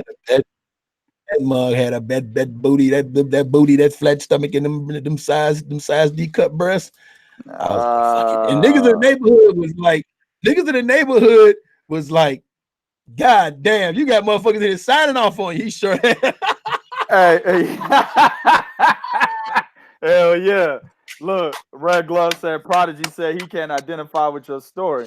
Hell nah. Look, Red Glove, if y'all probably would never hear it. I mean, we might throw some real shit at y'all on here, of course, like we're doing right now. But on a daily basis, me and Bo be talking. This nigga will always say some shit like this. I'm like, hey, bro, you need to get the fuck out of here with that shit, nigga. You know what I'm saying? Like he be talking about Clarissa Shields' booty and how he bounced that mother. No, bro. No, I won't bounce none of that, nigga. I'm not bouncing Charles Martin Jr., nigga. Absolutely not. Absolutely not, nigga. Nigga said, hey, man, hey, bro, you might have to take one for the team, you know, for Clarissa. No, the fuck I do not. No, the fuck I do not. we just won't be winning, nigga. You know what I'm saying? We just won't be winning. Hey man, look, dog. Shit. I ain't gonna, hey man, like, hey, I keep it 100, Jack. You know, I'd have had one or two of them get on me because the motherfucker had them big old asses, like big ass, and the dudes was fucking with me too. They like, "Bro, you ain't messing with the what they call a beef jerky. You ain't messing with the beef jerky, bitch." I say, "Hey man, you know what? You know what I'm saying?" I say, "Hey man, you know, they used to call it beef jerky. Bro, you messing with the beef jerky? That's all come out your backyard." I said, "Hey, motherfucker, now y'all know I had Shalonda over here. Quit playing." Oh, damn, nigga. This nigga said the beef jerky, bitch. Oh, no. Hey, they called it the beef jerky, bitch. You ain't fucking the beef jerky, bitch. Nigga, her nickname alone would have me just second guessing, nigga, like, oh, nah, man, this bitch might actually smell like what she's called. I can't do it, nigga. My man said she made some fried chicken though. Hey, the ugly bitches can cook. That she made some hellified fried chicken. Now I will say this: I've had some ugly bitches cooking for me with them thinking that they was gonna get some dick, but at the end of the day, they always got stiffed. Always, nigga. Like it was a scam the whole time, and they always fall into the scam. The ugly bitch will run after some dick quickly, bro. You know what I'm saying? And I'm like, yo, go over here, cook nigga meal, you know what I'm saying? Nigga needs something, you know, I'm hungry in a bit. You know what I'm saying? That nigga voice. That nigga voice. You know, hey, that's the voice you give. Hey, that's the voice you give an ugly bitch. You know what I'm saying? Nigga needs something to eat. You know what I'm saying? That's the voice you give an ugly bitch.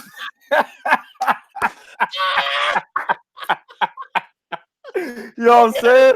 That's the ugly bitch voice, nigga. You know what I'm saying? Because you don't really want to do it, bro. But then you like, fuck, I gotta do it. Yeah, you know, I just said, nigga, you know what I'm saying? Nigga, you come through. Yeah, nigga, hell nah. That's the voice you give. You ain't never lied. I had to stutter. I had to repeat words. Stutter like, yeah, you know.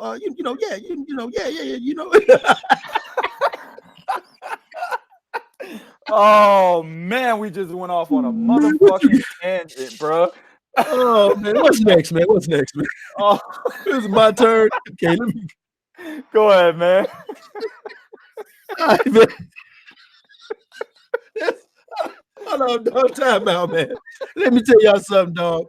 If y'all motherfuckers ain't subscribing to this shit and sharing, there's something wrong with y'all, dog. You don't get shit like this Look at Shay Dub. Look at Shay Dub. Next topic, god damn it.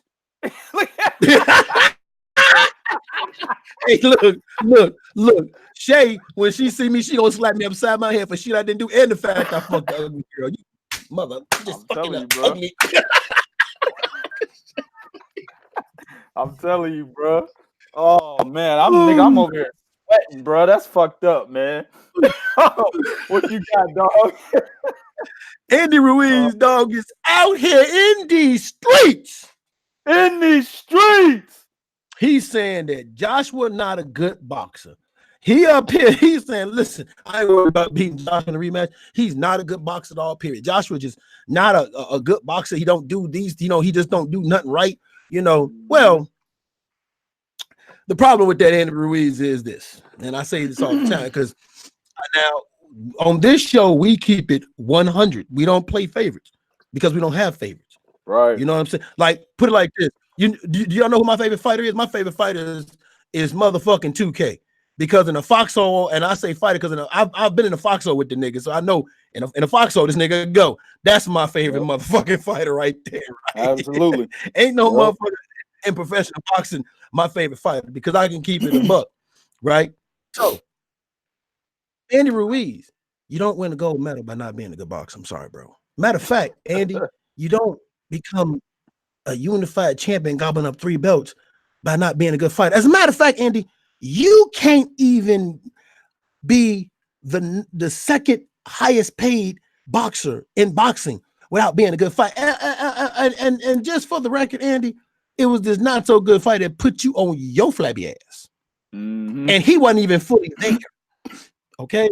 So you can't say he's not a good boxer. Now you can say he didn't have the right strategy that day or all that. I agree with you. 8-inch reach advantage, 4-inch height advantage. Yeah, the motherfucker definitely didn't have the right fucking strategy.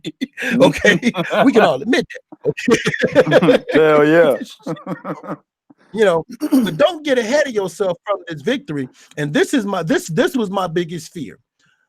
Guys, when they're hungry, and when they win, all of a sudden that hungry is so taken down. It's so watered down because they feel like, okay, this is it I made. Like, remember the dude that when he get drafted to the NFL, first round draft pick, Jamarcus motherfucking Russell. Oh man, fatty man. God, nigga 400 pounds, nigga. God. Man, 400 bitch ass. Yeah, that dude whack, bro. That was a waste. That was a waste. $50 million guarantee. And this motherfucker took the playbook and threw it in the back seat and grabbed the bag of Twinkies. That's what the fuck he did. Twinkies, donuts, ho-hos, Swiss cake rolls, all of them. Yeah, but what did he say when he got it? He said, "Mama, you ain't got to worry about nothing no more." When a motherfucker says that, you're telling me you're done because you're no longer hungry. When you say we ain't got nothing to worry about no more, you're no longer hungry. So when you're telling me, man, that dude's not a good boxer, that means you're no longer hungry. Because listen, the reason why you were such a big underdog is because that motherfucker was that good. Right? And you knew how good the motherfucker was because you not only campaigned to fight him, but you wanted that bag. All right. I mean, let's keep it a buck. That's what it was. So if he's just talking, I hope he get up underneath Joshua's skin and he bloviating fine. But I hope he's not going into training camp thinking that it's going to be the same results as the last fight. No, you can never do that. Never go into that fight. You always have to prepare for this dude to be better the second time than the first. I've seen so many fighters, and Carl Frampton did that with Leo Santa Cruz. He thought, which we gonna get in that ass later. He thought that was gonna be the same Leo Santa Cruz he saw in the second fight, the first fight. Nope. Okay, that's why I applaud guys like Andre Ward. I applaud guys like Floyd Mayweather because they let you know, no, motherfucker, this ain't gonna be the same fight. This is no. If you think what you saw the first fight was it, I got some new shit for you. Yeah. You know, I applaud them type of niggas like that, right? So at the end of the day, for me, man, for him to say that, that's I'm not gonna get on for saying it. I'm just gonna say that I don't like what that says when it goes to that man's mentality, because you're supposed to train like this is the best motherfucker you've ever seen in your goddamn life.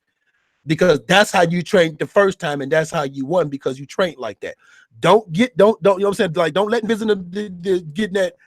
I'm gonna steal my man word, magnificent fellatio. Don't let that shit fuck you up. Boy. That should have fucked your ass up, nigga. Had a nigga looking right when he's supposed to be looking left. I'm telling you, bro.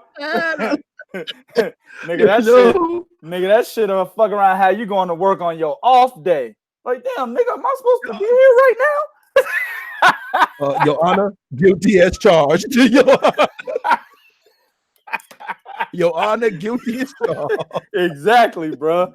That's what that magnificent fellatio would do to your ass, bro. But you're right.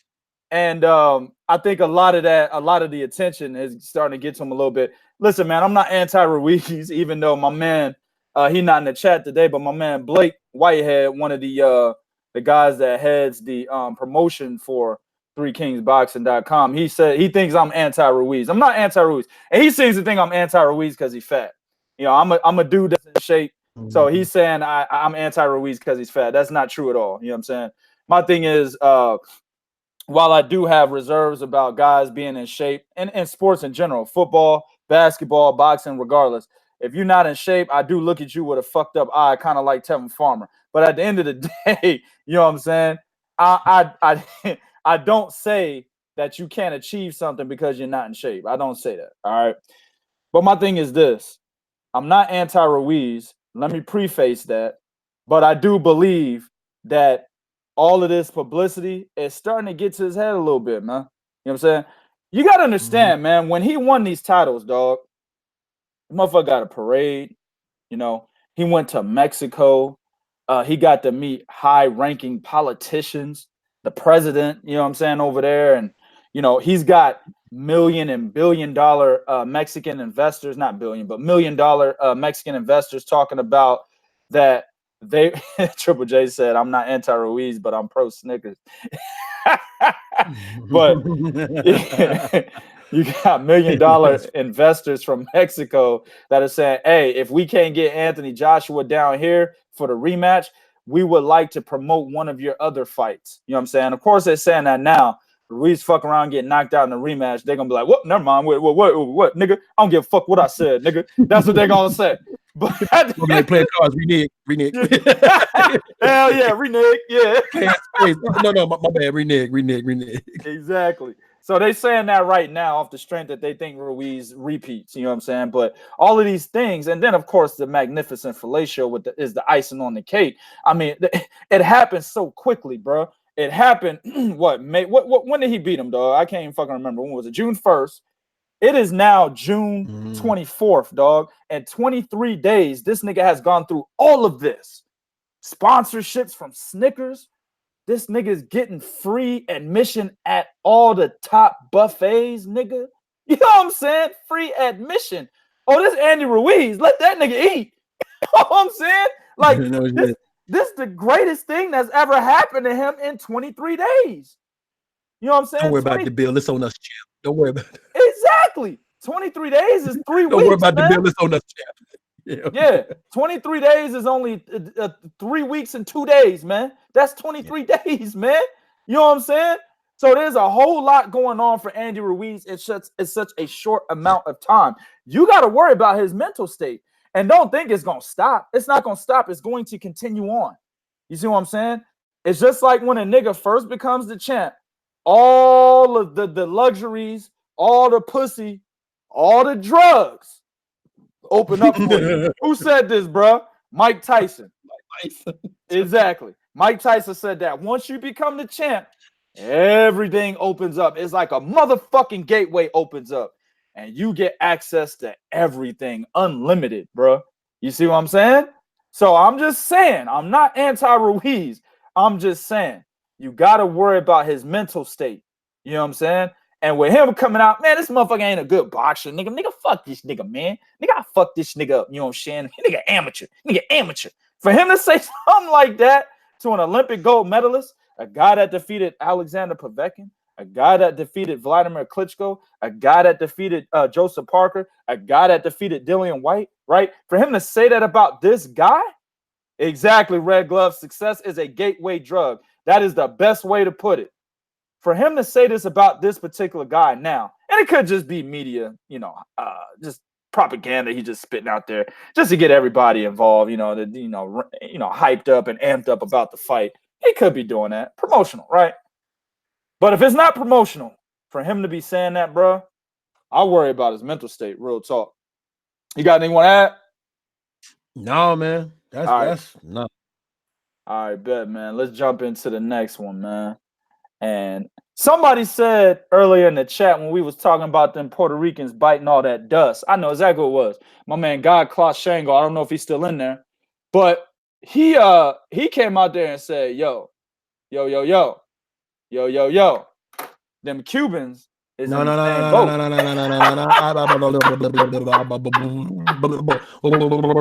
want to hear that. Yeah. Hey, he said them Cubans in the same boat. So, but look, Guillermo Rigondeaux almost did the dumbest shit I've ever seen, bro. Listen, Guillermo Rigondeaux almost did what Devin Alexander did against Aaron Martinez, bro. He was, a few rounds away from being the next Devin Alexander, bro. Sitting in the pocket, fighting at close range, knowing goddamn well your boxing ability would have stopped this motherfucker probably in round 4 or 5. You know what I'm saying? Your elusiveness would have had this nigga so fucking pissed off that he probably would have punched himself in the face like Tyson Fury did. You know what I'm saying? And his nigga said, fuck it, I'm going to sit in the pocket. Now, his excuse was, well, I just wanted to show niggas that I can actually fight in the pocket. You know what I'm saying? That I can have a fan-friendly style. I just want to show niggas that.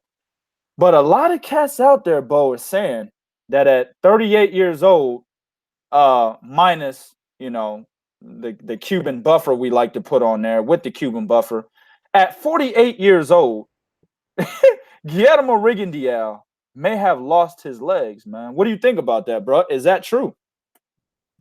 Okay. I'm gonna be perfectly honest here. Be perfectly honest here.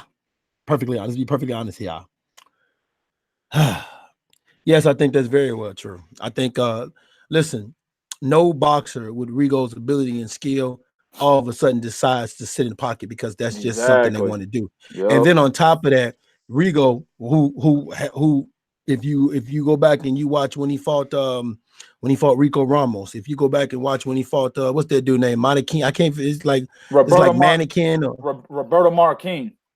Yeah, there you go back and watch when he fought Roberto Marquin. Hell, if you go back and watch when he fought the former motherfucking world champion, it was just before he fought Rico Ramos. He fought a former world champion. Ricardo Cordova. Cordova, right? He was able to sit in the pocket but still move. He was bup all up and down, right? He was able to do all that and still move with the upper body. Well, you didn't see none of that. He was standing there with his hand. He did that against damn, I'm remember all these fighters, and then when it's my turn to do this shit, I forget the Japanese nigga, man, that knocked him down twice. He did it against Agaja or something like that. Agaja. Hasashi Amagasa. That's his name. Amagasa. Hasashi Amagasa. I got this shit.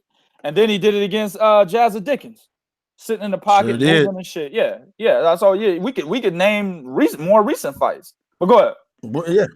Right. Where he showed upper body movement. This one he didn't. He was in the pocket, hands to the side. Bill Damas, who's a cat I've gone with back and forth, about Rigo, and shout out to Blake Whitehood, who wrote a beautiful recap of the fight. I actually read the recap before watching the fight, and Blake, beautiful job on, and like he really made it feel like Rigo was losing it, had not been for that knockout. And turns out he was absolutely right. The scorecards had Seja winning the fight. He was up too. I think one had him 68-65 and one was like 67. All three of them had him up. Yeah, all right. All three of them had him up. The thing about that, and I made these 3 points. I said, number one, when a fighter no longer uses his best asset, Rigo's footwork is his best asset. He uses his feet to get in and out of danger and defensive, and switch from defense to offense back to defense. The second noticeable thing was his countering. His counters were falling short, and they were taking too long to come. It was almost as if, damn, taking too long to come. Wow. It was almost, you know why you said that, right? Because that was second nature, nigga. Yeah, it's second nature. I'm thinking about the beef jerky, bitch. Hell yeah, bro. That's an all-nighter right there, nigga. Right. But his counterings were falling short, and they wasn't as crisp and as sharp as they used to be. It's almost like it took him. He thought about it, then did it after thinking about it, instead of just being a reflex. And the third thing that shows you that, hey, this is a fighter that's on his way, that's losing it, okay, is Rigo's relied on his punching power to save him. Yeah. At the end of the day, he relied on the punching power to save him. Those are three indications that a fighter is on his way to being a shot fighter. And Rigo is in a position to where he's trying, because like it's not a situation where he's trying to be more exciting, kind of like Rance Bartholomew. Rance Bartholomew is just trying to be more exciting. No, that's not the case. Rigo is really losing it. Look at Erislandy Lara just when he fought Jarrett Hurd. The same thing we saw in Erislandy Lara when he fought Jarrett Hurd. The same thing we saw in motherfucking Rigo. It's the same thing we seen in Rigo. The same thing you seen in Austin Trout when he fought Jarrett Hurd. The same goddamn thing that you seen happen in Rigo. Okay, and Rigo is a fighter normally fight once a year. I think this is his second time fighting. So he's not a dude that's used to going into training camp hard and then fighting. When you reach age years old, your body can't. Yeah, man, it don't respond the way that it used to respond, man. It don't respond the way it used to respond. So, although I hope he makes a run, I am a little leery. Him saying that, hey, I did it because I wanted to, that's a natural reaction for a fighter, because as fighters, we're always going to feel like, yo, man, you know how many times I went to the gym and I ain't been in the gym a long time. I'm like, fuck it, man, I'm finna do 10 rounds. And after about 5, they're like, oh, nigga, my back. Yeah, that's the truth, man. You know, yeah, and that's exactly what happened here with Rigo, man. I think his reflexes, his legs, and his reflexes, his legs, and his overall ability is starting to catch up with him, man. I agree 100%. And then I'll actually add a fight in terms of Erislandy Lara shit when he fight Brian Castano. He kept getting backed up against the ropes, man. And Brian Castano, not even a great person that cuts off the ring. It's just that Erislandy Lara couldn't move like he used to. So it looked like Brian Castano was like Triple G cutting off the ring on niggas. You know what I'm saying? Nah, man. He just can't move as much as he can no more, or much as he used to. That's why he's up against them ropes. You know, that's why Rigo's sitting in the pocket getting hit too. Goddamn, I was getting mad as fuck, bro. Like, when I've watched Rances Bartholomew fight Dennis Shafikov, bro, I was mad. Nigga, I almost broke my television, bro. You know what I'm saying? Like, what the fuck are you doing, bro? That's how mad I was getting watching Rigo. It got to the point where I immediately reached to my right and grabbed the goddamn toenail clippers. Nigga, you already know what's up. I'm about to start clipping these nails, bro. I ain't watching this shit no more. I'm about to clip these nails. You know what I'm saying? That's what it was about to turn into, bro. So it's a situation where hopefully, and how do I say it? In his best interest, as it pertains to his fans, he's losing his legs. Because if he's actually trying to fight like this now, bro, he might not even beat Ray Vargas if he's trying to fight like this now. Now, of course, Ray Vargas is trying to get a unification with Daniel Roman. That fight might not happen next anyway. You know what I'm saying? But that's the fight. That was the eliminator that Rigo just fought in. He might not beat Ray Vargas, man. You know what I'm saying? So, man, it better be that his legs are gone. And if his legs are gone, that motherfucker better work on his defense ability on the inside, man, because he can't get hit like that against the elite at 122. I can't believe I'm even saying this about Rigo at 122, but he can't get hit like that, bro. If he gets hit like that against Roman and Ray Vargas, he loses. You know, this Julio Ceja cat, he's a former WBC champion, but he was nowhere near in Rigo's league, man. Nowhere near. No. And to be quite honest with you, Bo, the goddamn stoppage was premature. I don't give a fuck what anybody says, man. He hit that nigga. Ceja got up. Referee said, come to him. He came to him. He said, put your gloves up. He put his gloves up. Referee said, nope, see enough. Nigga did everything he was supposed to do. You know what I'm saying? So Rigo got lucky. The referee said, hey, we want to make this fight, or we want to stop this fight prematurely, man. You fucking Rigo up, man. Rigo just signed, you know, a multi-million-dollar deal with PBC. We can't have that shit, brother. We need to stop this shit. He's lucky that shit happened, bro, because he was gonna lose. All right, man. I'm gonna go ahead. I'm gonna go ahead. No, I was just saying that, and then I don't know what it is with these guys here lately, Joshua and all these other cats with arm reach advantages. You know, Rigo, for a short guy, has a 68, 69 arm reach. So he had a 5-inch reach advantage and didn't lose it. That's bad. That's horrible. That's another sign a motherfucker got bad legs. When you don't use your reach advantage, you got bad legs, man. And he's known for doing that. You know what I'm saying? Yeah. Rigo can sit you out on the outside, man, you know, and tag you up with that straight left hand and pivot, move out the way. He was doing that shit to Nonito Donaire like crazy. You know what I'm saying? So he's known to that shit. Yeah, man, Cuban age is 38. No, that's the American age. Cuban age is 48, Lawrence. You got to add 10 to that shit, dog. Like Bo is 60. You know what I'm saying? Hey, Lawrence, whatever's on documented, printed American grade A paper is what you go by, man. Bo 60, man. That nigga was born in 1960 something. Nigga, that's when Bo was born, man. Don't let that nigga fool y'all. All right, man. I'm gonna jump into this next one real quick so we get the fuck up out of here, man. I'm gonna ask you the question, man. What the hell is taking so long to make Leo Santa Cruz versus Gary Russell Jr. when both of these motherfuckers are out here in these streets? Basically saying, I want to fight. Leo Santa Cruz is saying, I want to fight Gary Russell Jr. He's saying, hey, man, that fight is keeping me from moving to 130. If I could get Gary Russell Jr. in the ring, I will stay at 126 and fight him. But if I can't, I'm going to 130. Gary Russell Jr. is like, hey, man, I'm trying to fight Leo Santa Cruz. If I can't get Leo Santa Cruz at 126, I'm going to 130. Well, if both of these motherfuckers are in the media saying they want to fight, then what the fuck is taking so long, Bo? What's your opinion on that, man?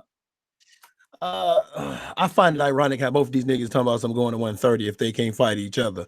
Then say, fuck it, I'll meet you at 130. That's the first thing I'm thinking. Okay, well then just say, fuck it, I'll meet you at 130.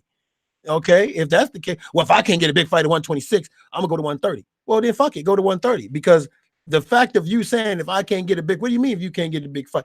You see, this is see, fighters kill me, dog. And you said it best, man.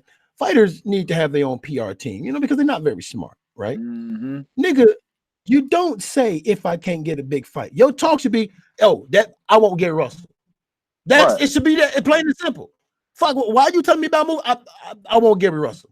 The motherfucker came on TV with a shirt on and all that. Yeah, fuck it. Yeah, Gary Russell. Sure did. Yeah. You know what I'm saying? And Gary Russell focus should be the same thing. I want Leo Santa Cruz. Right? So what's holding up this fight? Who the fuck knows what's holding up this fight? Leo Santa Cruz, I put it like this. I'm leaning more towards Santa Cruz not wanting only because he has a history of saying one thing and then doing something else. He told Carl Frampton, I'll fight you a third time in Ireland. Nope. We won that. Nope. Well, I'm going to say this.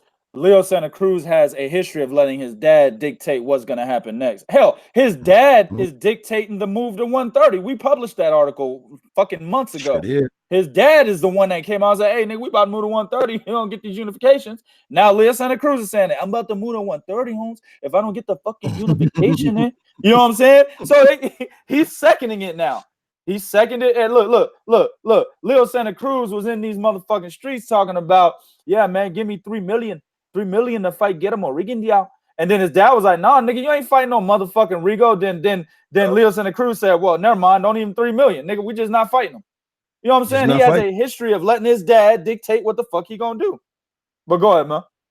Yeah, and you're absolutely right. And at the end of the day, man, listen, there's no reason why this fight should not be taking place. There's no reason why we shouldn't be hearing about it. Leo Santa Cruz he can tell me, you know, I want to fight Gary Russell. Gary Russell beat me in the amateurs, you know, and I want to get there. Leo Santa Cruz can say that all he wants. He's made no move toward the fight. Now, for Gary Russell, same thing.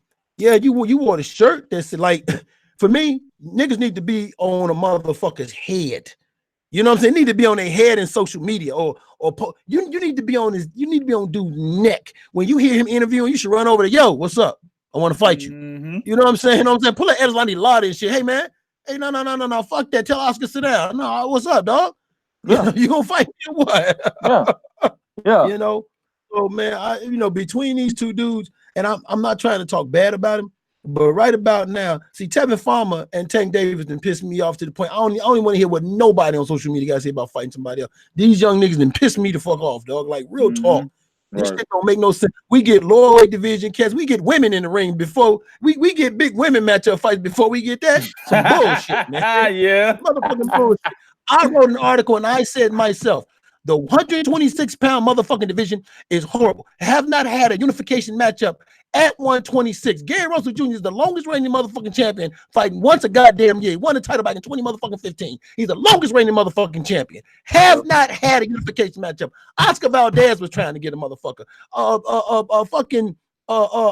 Leo Santa Cruz. Everybody. None of these motherfuckers have tried to sit down and actually made a fight. 126 pisses me the fuck off.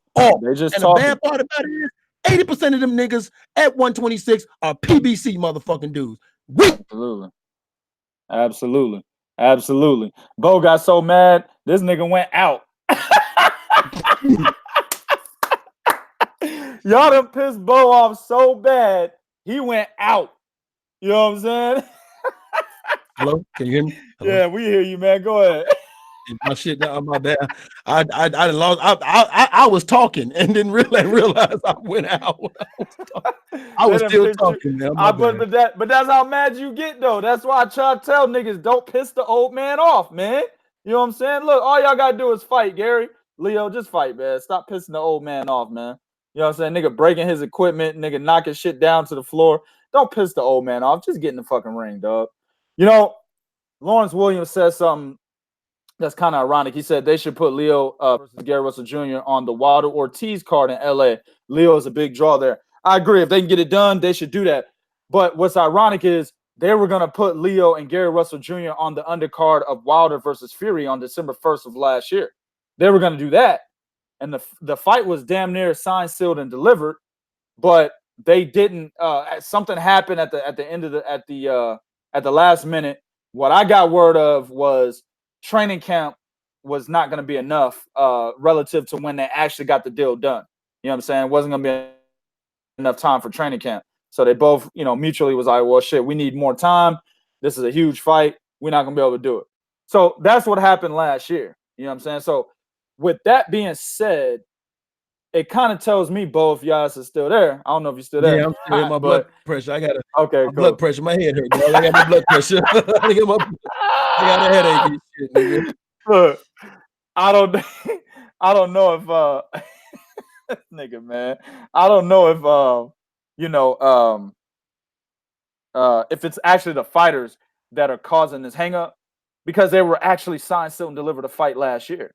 It's kind of telling me it's something on the back end, man. Something with the business. Maybe it is the fighters, and maybe it's the purses that they didn't agree with, right? Remember, Gary Russell Jr. was talking about going to Matchroom. Remember, he was talking to Eddie Hearn not too long ago, right after he won his last fight. I can't remember what the fuck he fought. But after he won his last fight, we published an article with him going over and talking to Eddie Hearn, possibly joining Matchroom. And part of it was because he wasn't getting the fights he wanted fucking with Al Heyman. You see what I'm saying? That was his sentiment. So I'm thinking maybe it's the money, maybe it's something on the back end. We don't know. We can't give y'all that information just yet. We will find out eventually. But at the end of the day, that's probably, Kiko Martinez, Lawrence, thank you. That's probably what it was. You know what I'm saying? It's probably something on the back end.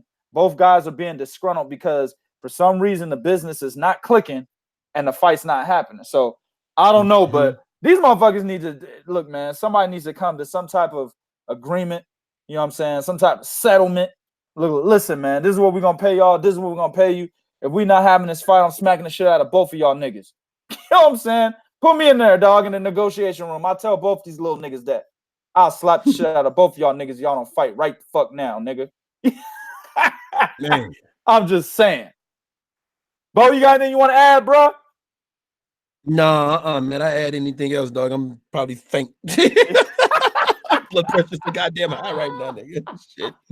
And that's what happens when you fuck with boxing today, man. I'm telling you, man, if we didn't have Three Kings, man, you know, this encyclopedia I got in my head, that shit would go to waste if we didn't have No Three shit. Kings boxing, man, because the shit is really aggravating watching all this, you know, niggas is marinating steaks and shit and calling it fights. You know what I'm saying? You know what I mean? This shit is crazy, bro. You know, that's what they doing, bro. Marinating hot dog and Polish just talking about something. Oh, this is a good fight. No, it ain't. Yeah, exactly. Exactly. I mean, it's getting ridiculous, bro. Like and the way boxing is right now, it's actually moving with the times. You know, back then, man, niggas was fighting, bro. Niggas was fighting. Niggas taking L's all over the place. Look at Simon Brown, nigga. Simon Brown over there getting knocked out, back on the motherfucking canvas, still punching the air and shit, and he's still one of the greatest welterweights of all time. You see what I'm saying? So niggas was fighting, bro. You know, and of course, some niggas duck niggas. You know, Bo likes to say Aaron Pryor duck. I mean, Sugar Ray Leonard duck Aaron Pryor. I beg to differ. But I can live with that though, because at least he made other good fights. Yeah, exactly. He fought other guys. Yeah, he did. Yes, I can live with that. Like, listen, I can listen. I'm Marvin Hagler and them. They didn't fight the body snatcher, but I can live with the fact that, okay, you didn't fight the body snatcher, but you made other good fights. You made Tommy Hearns, you made Duran, you made Leonard. So you made other good fights. I can live with that. Yeah, man. You're absolutely right. They fought, man. You know, you got niggas on. You got the whole Black Murderers Row. You know what I'm saying? They were getting ducked by fucking Jake LaMotta and Sugar Ray Robinson. You know what I'm saying? But they said, fuck it, we'll fight each other. They didn't just go out there and fight bum ass niggas. They said, fuck it, we gonna fight each other. So even though you had the Black Murderers Row, they was fighting each other. You know what I'm saying? That's the reason why Charlie Burley wasn't ever a fucking champion. You know what I'm saying? But I mean, you got niggas moving up from middleweight to heavyweight, like Ezra Charles. You got niggas who are seen as one of the greatest, or probably, in my opinion, the greatest light heavyweight of all time, and Archie Moore moving up to heavyweight. You know what I'm saying? You got, I mean, niggas was fighting, bro. Floyd Patterson, this nigga way too little to be a heavyweight. That's why niggas. Hell, Jack Dempsey was 192, 195 going into the ring as a heavyweight. Right. You know what I'm saying? Like, look. That's why Floyd Patterson was getting knocked all around the ring by Sonny Liston. He too little. Yeah. But he still was in that motherfucker. Yeah, Vincent Pettaway. I knew it was, bro. I just saying, a nigga was on his back. You know what I'm saying? Yeah. But you get what I'm saying, Lawrence. You know what I'm saying? Niggas was fighting back then, man. But today, if you look at the times, if you look at how our environment is, you look at how the world runs right now. You know what I'm saying? A lot of niggas is turning into bitches. You know what I'm saying? And I'm not just, when I say niggas, I mean everybody. Black, white, Mexican, Puerto Rican. You know what I'm saying? Kenyan nigga, Cuban, whatever the fuck you is, bro. All over the world right now, we are looking at the emasculation of the fucking male, dog. That's what we're looking at right now. And the veneration of the woman. That's what we're looking at right now. And a lot of these niggas are starting to act like divas, man. And that's what's happening in sports all over the place. Look, I'm gonna take it a little step further. Bo, you got Truth and Facts, sports talk. Did you see what that nigga said from Milwaukee, Chris Middleton? That nigga said, yeah, you know what I'm saying? I ain't gonna shine with Milwaukee right now. I want your max, nigga, 5-year max. Nigga, hold up, nigga. What the fuck did you do to get the max? No shit. You see what I'm saying? Divas, nigga, betas, nigga, bitches. That's what I'm talking about. And that's what they doing in boxing. Hey, man, hold up, nigga. You want me to fight who? Nigga, that'll cost you about $17 million. Hey, bro, your biggest payday was $600,000. Hey, man, $17 million. Take it or leave it. No shit. That's what's going on now. And I blame some of that is the blame for social media, because these motherfuckers go out there and social media get them hype. They say, look, see, I got 20 million followers. That don't equate to dollars in the ring when it comes to buying your tickets, motherfucker. Right. And you talked about somebody. I'm gonna tell you somebody that really didn't piss me off because they acting like a diva. I'm like, nigga, you ain't done shit in a long time. And that's that motherfucking sitting in the motherfucking hot tub with other niggas, Odell Beckham. Get the fuck out of here. Your punk ass stuff out of here, nigga. You ain't done shit. You was on national TV on the biggest stage on the biggest day everybody watched TV, and you made a good catch. You made a star bet. You made a hell of a catch. But motherfucker, you after that, you have not done shit for you to be talking the way you be talking. Then you sitting in the pool with a bunch of other niggas. You don't get what? Man. And why ain't nobody saying nothing about it? First of all, this nigga, listen, man, and I know Jared Hurd got the same hairdo. I look at Jared Hurd the same way. That nigga kind of suspect, man. Listen, Jared Hurd, a nigga that still live in the house with his mama, nigga. This a millionaire that still live in his house with his mama. This nigga said, I still do the chores and everything. You know what I'm saying? Well, no, I don't know what the fuck you saying, nigga. I don't. And I question the father. My son is 17. He know his days is fucking numbered around this bitch. Yeah. Okay. Yeah. Yeah, nigga. Yeah, bro. Yeah, bro. But you know, I don't understand why nobody said anything about Odell Beckham, man. The nigga got curly blonde hair and shit. Nigga taking, you know, hot tub showers with other niggas and shit. These niggas is bucket naked, nigga. Bucket naked. Shout out to my man. Shout out to my man Bernie Mac, dog. They bucket naked, bro, in the hot tub. You know, burning off all this dirt and shit, loving each other. And nobody said nothing. Because that's normal today. And that's why boxing is in the state it's in today and every other goddamn sport. Because it's a product of its fucking environment, man. See, I was thinking about turning Prodigy into talking about some real shit, bro. See, y'all might come to this channel one day and see a video up that says the reason why beta males need to get eradicated. Y'all might see a video like that. Ain't got shit to do with boxing. Y'all might see a video like that, man. I'm really thinking about it, bro. When the fuck was that acceptable? Yeah. Kissing niggas at the weigh-in. The fuck was that acceptable? I dare you to kiss Larry Holmes at the weigh-in. You saw what he did to Trevor Burbick. That nigga drop-kicked that nigga off the top of a car, nigga. Jumped off the top of a car and drop-kicked that nigga. You know what I'm saying? That's exactly what happened to Tyson Fury. The nigga was 40 when he did it. Yeah. Drop-kicking niggas, old-ass nigga. Drop-kicking niggas off the top of whips and shit, bro. No shit. Fuck out of here, man. Remember when Joe Louis got an Ali face? Come on, Joe. He said, what the fuck, motherfucker, say that shit again. Joe got up. What the fuck? Say that shit again. I'm telling you, bro. Yeah. Look, man, Muhammad Ali drove up into Sonny Liston's motherfucking lawn, nigga, with a tour bus and said, get your bitch ass out the house, nigga. This motherfucker. Big bear. Yeah, this motherfucker was harassing Sonny Liston at casinos and shit. You hoe ass nigga. You know what I'm saying? Come on, bro. They don't do that no more, man.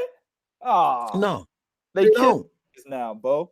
They grabbing at the weigh-ins and shit. Both men in their drawers, they picking them up and holding them, caressing them. I don't know. I'm just saying, a nigga wearing dresses, putting weave, motherfucker put weave in their hair and for longer braids. Oh shit, nigga! I just want to know what kind of hair did that nigga get, bro? That nigga literally went to Sally's, nigga. He went to Sally's, nigga, and said, "Hey, give me that right there, nigga. That premium horse, nigga. I need that. I need that hair, bro."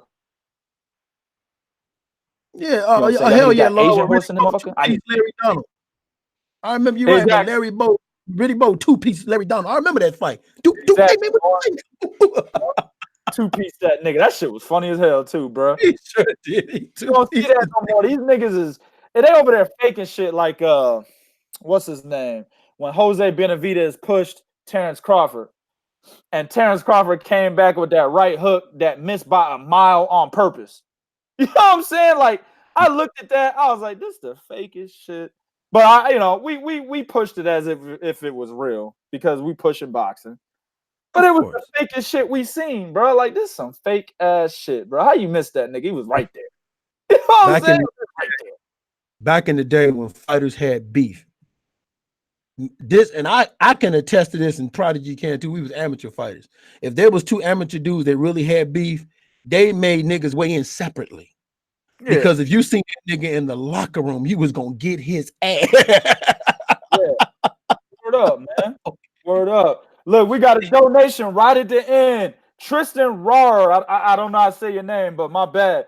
Donated 99 cents. We appreciate that. We appreciate that. Anybody can give. We really appreciate that. You're supporting Three Kings Boxing. Whatever you give, it directly goes right into the business. We don't see none of this money. Goes right into the business. No, you don't. But you're absolutely right though, man. Like it's crazy, man. And like I said, boxing today, NBA, NFL, all of that, got all these rules in the NFL and shit, and you can't touch the quarterback. You hit a nigga too hard, nigga, penalty. You know what I'm saying? If you dunk on a nigga in the NBA and taunt, nigga, you could be ejected and suspended 10 games. Right. I mean, can't put your nuts on his neck no more. No, man, you can't do what Patrick Ewing did. I mean, I'm sorry, what Scottie Pippen did to Patrick Ewing. Put your dick on the nigga's forehead. Can't do that no more. Can't do that no more. And basketball really didn't piss me off. Yeah. They had a problem with the way Allen Iverson dressed, but this nigga, motherfucker Russell Westbrook can wear heels? What? Because, listen, like I said, man, we are in the age of the emasculation of the male. Listen, what's happening with the world is men are being turned into bitches and bitches are being turned into men. That's what's happening. A la Jaden and Willow Smith. You know what I'm saying? That's what's happening on a world stage, though, bro. That's why they're allowing Dwayne Wade before he retired to look the way the fuck he was looking. That's why they're allowing LeBron James to look the fucking way he's looking. That's why they're allowing Russell Westbrook to look the way he's looking. That's why they're allowing Odell Beckham and Jared Hurd to look the way they look. You know what I'm saying? Like in boxing, there's no dress code and nothing like that. But I'm just saying that's why they look the way they fucking look. You know what I'm saying? It's a product of your fucking environment. Exactly, Corey. I just mentioned Dwayne Wade. Exactly. Three Kings in the house. Nigga late, but he in the house. Yeah, he in the house. So, man, it's bro, as an alpha nigga, I'm sitting here looking at this shit, Bo, and I'm like, bro, I can't take it no more, man. You know what I'm saying? I can't take it no more, dog. Dog. Shit, man. I can't. Like, you know what's fucked up? I remember Cash used to say to me sometimes, you're just too masculine. And I remember that shit, dog. I remember niggas telling me that, man, you too masculine. What the fuck that? Get the fuck away from me with that bullshit. Man, you better get you're this nigga full of estrogen, nigga. You better get that shit away from me, nigga. Nigga over there leaking estrogen, nigga. Get the fuck out of here. Are you kidding me? Shit. Motherfucker. My grandfather, if my grandmama made chicken and she laid that plate down and the big piece was on it, if the big piece was not on there, she could give that motherfucker the whole chicken. But if it was missing a big piece, he was slapping the shit out of everybody at the table. He slapped the shit out of everybody at the motherfucking table, goddamn. Yeah, my man Champ Ross, exactly right. Andre, man, I remember them goddamn ruffles that nigga wore at the goddamn I saw them ruffles. Like, what the fuck is this nigga wearing, man? This nigga wearing a goddamn tablecloth. Nigga wearing a tablecloth. Nigga, I swear to God, that same ruffled shirt was on the goddamn table at my grandma's house. Nigga, I remember that. You know what I'm saying? Same one, dog. Real talk. Like, get the fuck out of here, man. I can't take it no more. I'm trying to tell y'all, man, there might be a video where I be going on. It's not just a video, multiple videos where I'm going off talking about what's going on in the world on this channel, man. I'm really I want to be on that motherfucker, Jack, because it's I'm really I remember I used to watch the NBA. The NBA had the best fights. The NBA used to have the best fights, goddamn. The NBA, like you was watching. Julius Erving had a jab. That nigga. I'm telling you, you used to watch the NBA like you was watching hockey. Motherfuckers watch hockey so because they want to see some fights. It was the same shit in the NBA. You want to see a nigga get dunked on, dick on the forehead, and you want to see a nigga get punched in the face. You know what I'm saying? That's what you want to see. Nigga, they don't even do that no more, man. I hardly ever see a nigga get dunked on. Why? Because they open up the lane, let niggas do it. All right, man, go ahead, Kawhi, dunk on him. Go ahead and dunk. No shit. I think Michael Jordan developed the jump shot because Detroit Pistons was laying him the fuck out. Not only did he develop a jump shot, that nigga said in the goddamn offseason of 1990, that nigga said, bro, I need to get in the gym. That motherfucker was out there pumping iron, nigga, all summer. This is Michael Jordan. After he had already won MVP and Defensive Player of the Year in the same fucking year. right? Mm-hmm. This is Michael Jordan that already set the record in the NBA playoffs with 63 points in a playoff game. This is Michael Jordan that already averaged 37 goddamn points in one season. And he still said, I got to work on my shit. These niggas ain't doing that today. No. You know what I'm saying, man? Beta, nigga. Heisenberg then came through. What's up, player? Man. Hey, man, we about to get up out of here. But I'm telling y'all, man, I'm really debating it because this was only supposed to be a boxing channel. But I get mad a lot, as y'all can see. I get mad, bro. I look at the world around me. I do a lot of research, man. I don't watch television. The only time I watch TV is when we watching boxing, man. That's it. You know what I'm saying? I run the Three Kings boxing business with Bo and all the other guys that are part of my staff. You know, I hit the weights. I play basketball. I go to work. That's the fuck I do, man. When I'm not doing none of that, I'm researching and I'm learning. I'm going to the gym after this. Yeah, right. I'm learning and I'm teaching my kids about what the world is becoming so that they ain't got to fucking grow up not knowing what's going on around them. You see what I'm saying? And so I look around and I look at how things are going down and shit. I get pissed off, man.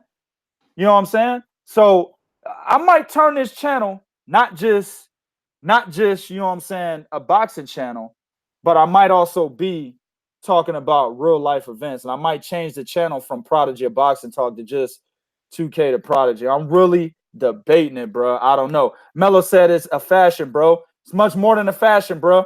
Go ahead and wear your floral, your floral onesies, nigga. You know what I'm saying? Your floral shoes, your goddamn pillowcase shirts, nigga. And also, while you're doing that, remember, they about to have same gender bathrooms, nigga. They're going to have non-gender bathrooms. Remember that, bro. While you walk into a bathroom with your floral onesie on, nigga, you're going to be taking a piss next to a bitch. Remember that, bro. I was with, you know what? I was finna say something. But Prodigy will know who I'm talking about when I say this.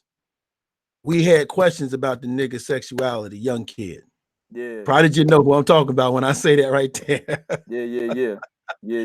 I was with the nigga and he went to buy, the motherfucker asked me to take him to buy some pants. I'm like, all right, man, cool. What's the name of the pants? He told me the name, I couldn't think of it. We got to the spot. He asked the girl, hey, what aisle y'all got these pants in? She said, oh, over there, right over there. She pointed. I turned around, looked up. Why that motherfucker say women out? I grabbed that nigga. I grabbed the little nigga. You ain't finna buy these pants with me, motherfucker. You get your own goddamn, bro. You ain't buying them bitches with me. I said, you ain't buying them bitches with me. Hemmed up, B. I grabbed that nigga. Took him out and said, nigga, you ain't buying them pants with me. Fuck out of here. You're absolutely right. Jeans in the woman out, nigga. Get the fuck out. Get your ass in this motherfucker. You're absolutely right, bro. Hemmed up, man. I'll break my son's neck. That nigga ever talking about, hey, yeah, let me get them size 6. Because women got size 6 and 10s and shit, nigga. We got size 34, 36, 42. That nigga be talking about some double digits from 30 up. No shit. Nigga talking about, I like those size 6s. I'm like, nigga, let's go, bro. Let's go, nigga. Try to get your ass whooped, bro. Put these gloves on, nigga. You know what I'm saying? Heisenberg said I should make a second channel because niggas be getting flag happy. He's right about that. Only thing is, man, when you make second channels and the way YouTube is suppressing views, because listen, man, I know I have way more people watching these podcasts. I know I do. Yeah. And I've actually seen my views go down right before my eyes. I've actually clicked on a video, saw the view count, made some edits, went back to the main page where all your videos are shown, and my view count went down. I've seen that. So that told me enough right there that YouTube suppresses views. You know what I'm saying? And what they do is they target a lot of the smaller channels, right? That's why they keep demonetizing my fucking videos. They've demonetized videos, live feeds before the live feed even started. They demonetized it just based on the title. And I don't have any curse words in my titles or anything like that, but they demonetize it anyway. There's nothing that I've done to make them want to demonetize a fucking live stream before it actually even went live. So that tells you that they fuck with my channel. So I understand that, but at the end of the day, if I try to start a new channel, it's going to take forever for the word to get out. You see what I'm saying? So that's why I'd rather start it on here where I've already got upwards of 2,000 subscribers, I can get it out there with everybody that's listening, that basically hears the fucking show, but YouTube suppresses the views. I know it's actually getting out there. So I don't know, man. I don't know if I'm going to do it yet or not, man. I'm still debating it, but y'all will know sooner or later, man. All right, we about to get the fuck up out of here. Y'all know what to do. Go to Twitter, 3kingsboxing.com, Instagram, 3kingsboxing, facebook.com/3kingsboxing. Go to 3kingsboxing.com for the latest, greatest of boxing news, information, as well as interviews. We really killing it over there. I've already looked around. Niggas is not reporting the same shit we reporting. We on some real shit right now, man. Make sure y'all go over there and support. All right? Don't forget this podcast every Monday and Thursday, 9:30 Eastern Time, 8:30 Central, 6:30 Pacific. All right? I appreciate everybody in the chat, everybody that rocked with us for this entire 2 hours, everybody that's donated. Understand, like I said, that money goes right back into the business. I ain't taking that money and spending it on bills and bitches in the strip club. No, I use my real money for that. Facts.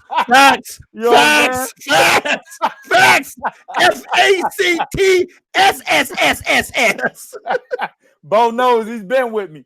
I use my real money for that. But the money y'all give me in this chat and everybody who donates on the website, that goes directly back into the business. It helps keep the lights on at 3kingsboxing.com. I appreciate everybody. Until our next show, we out this bitch.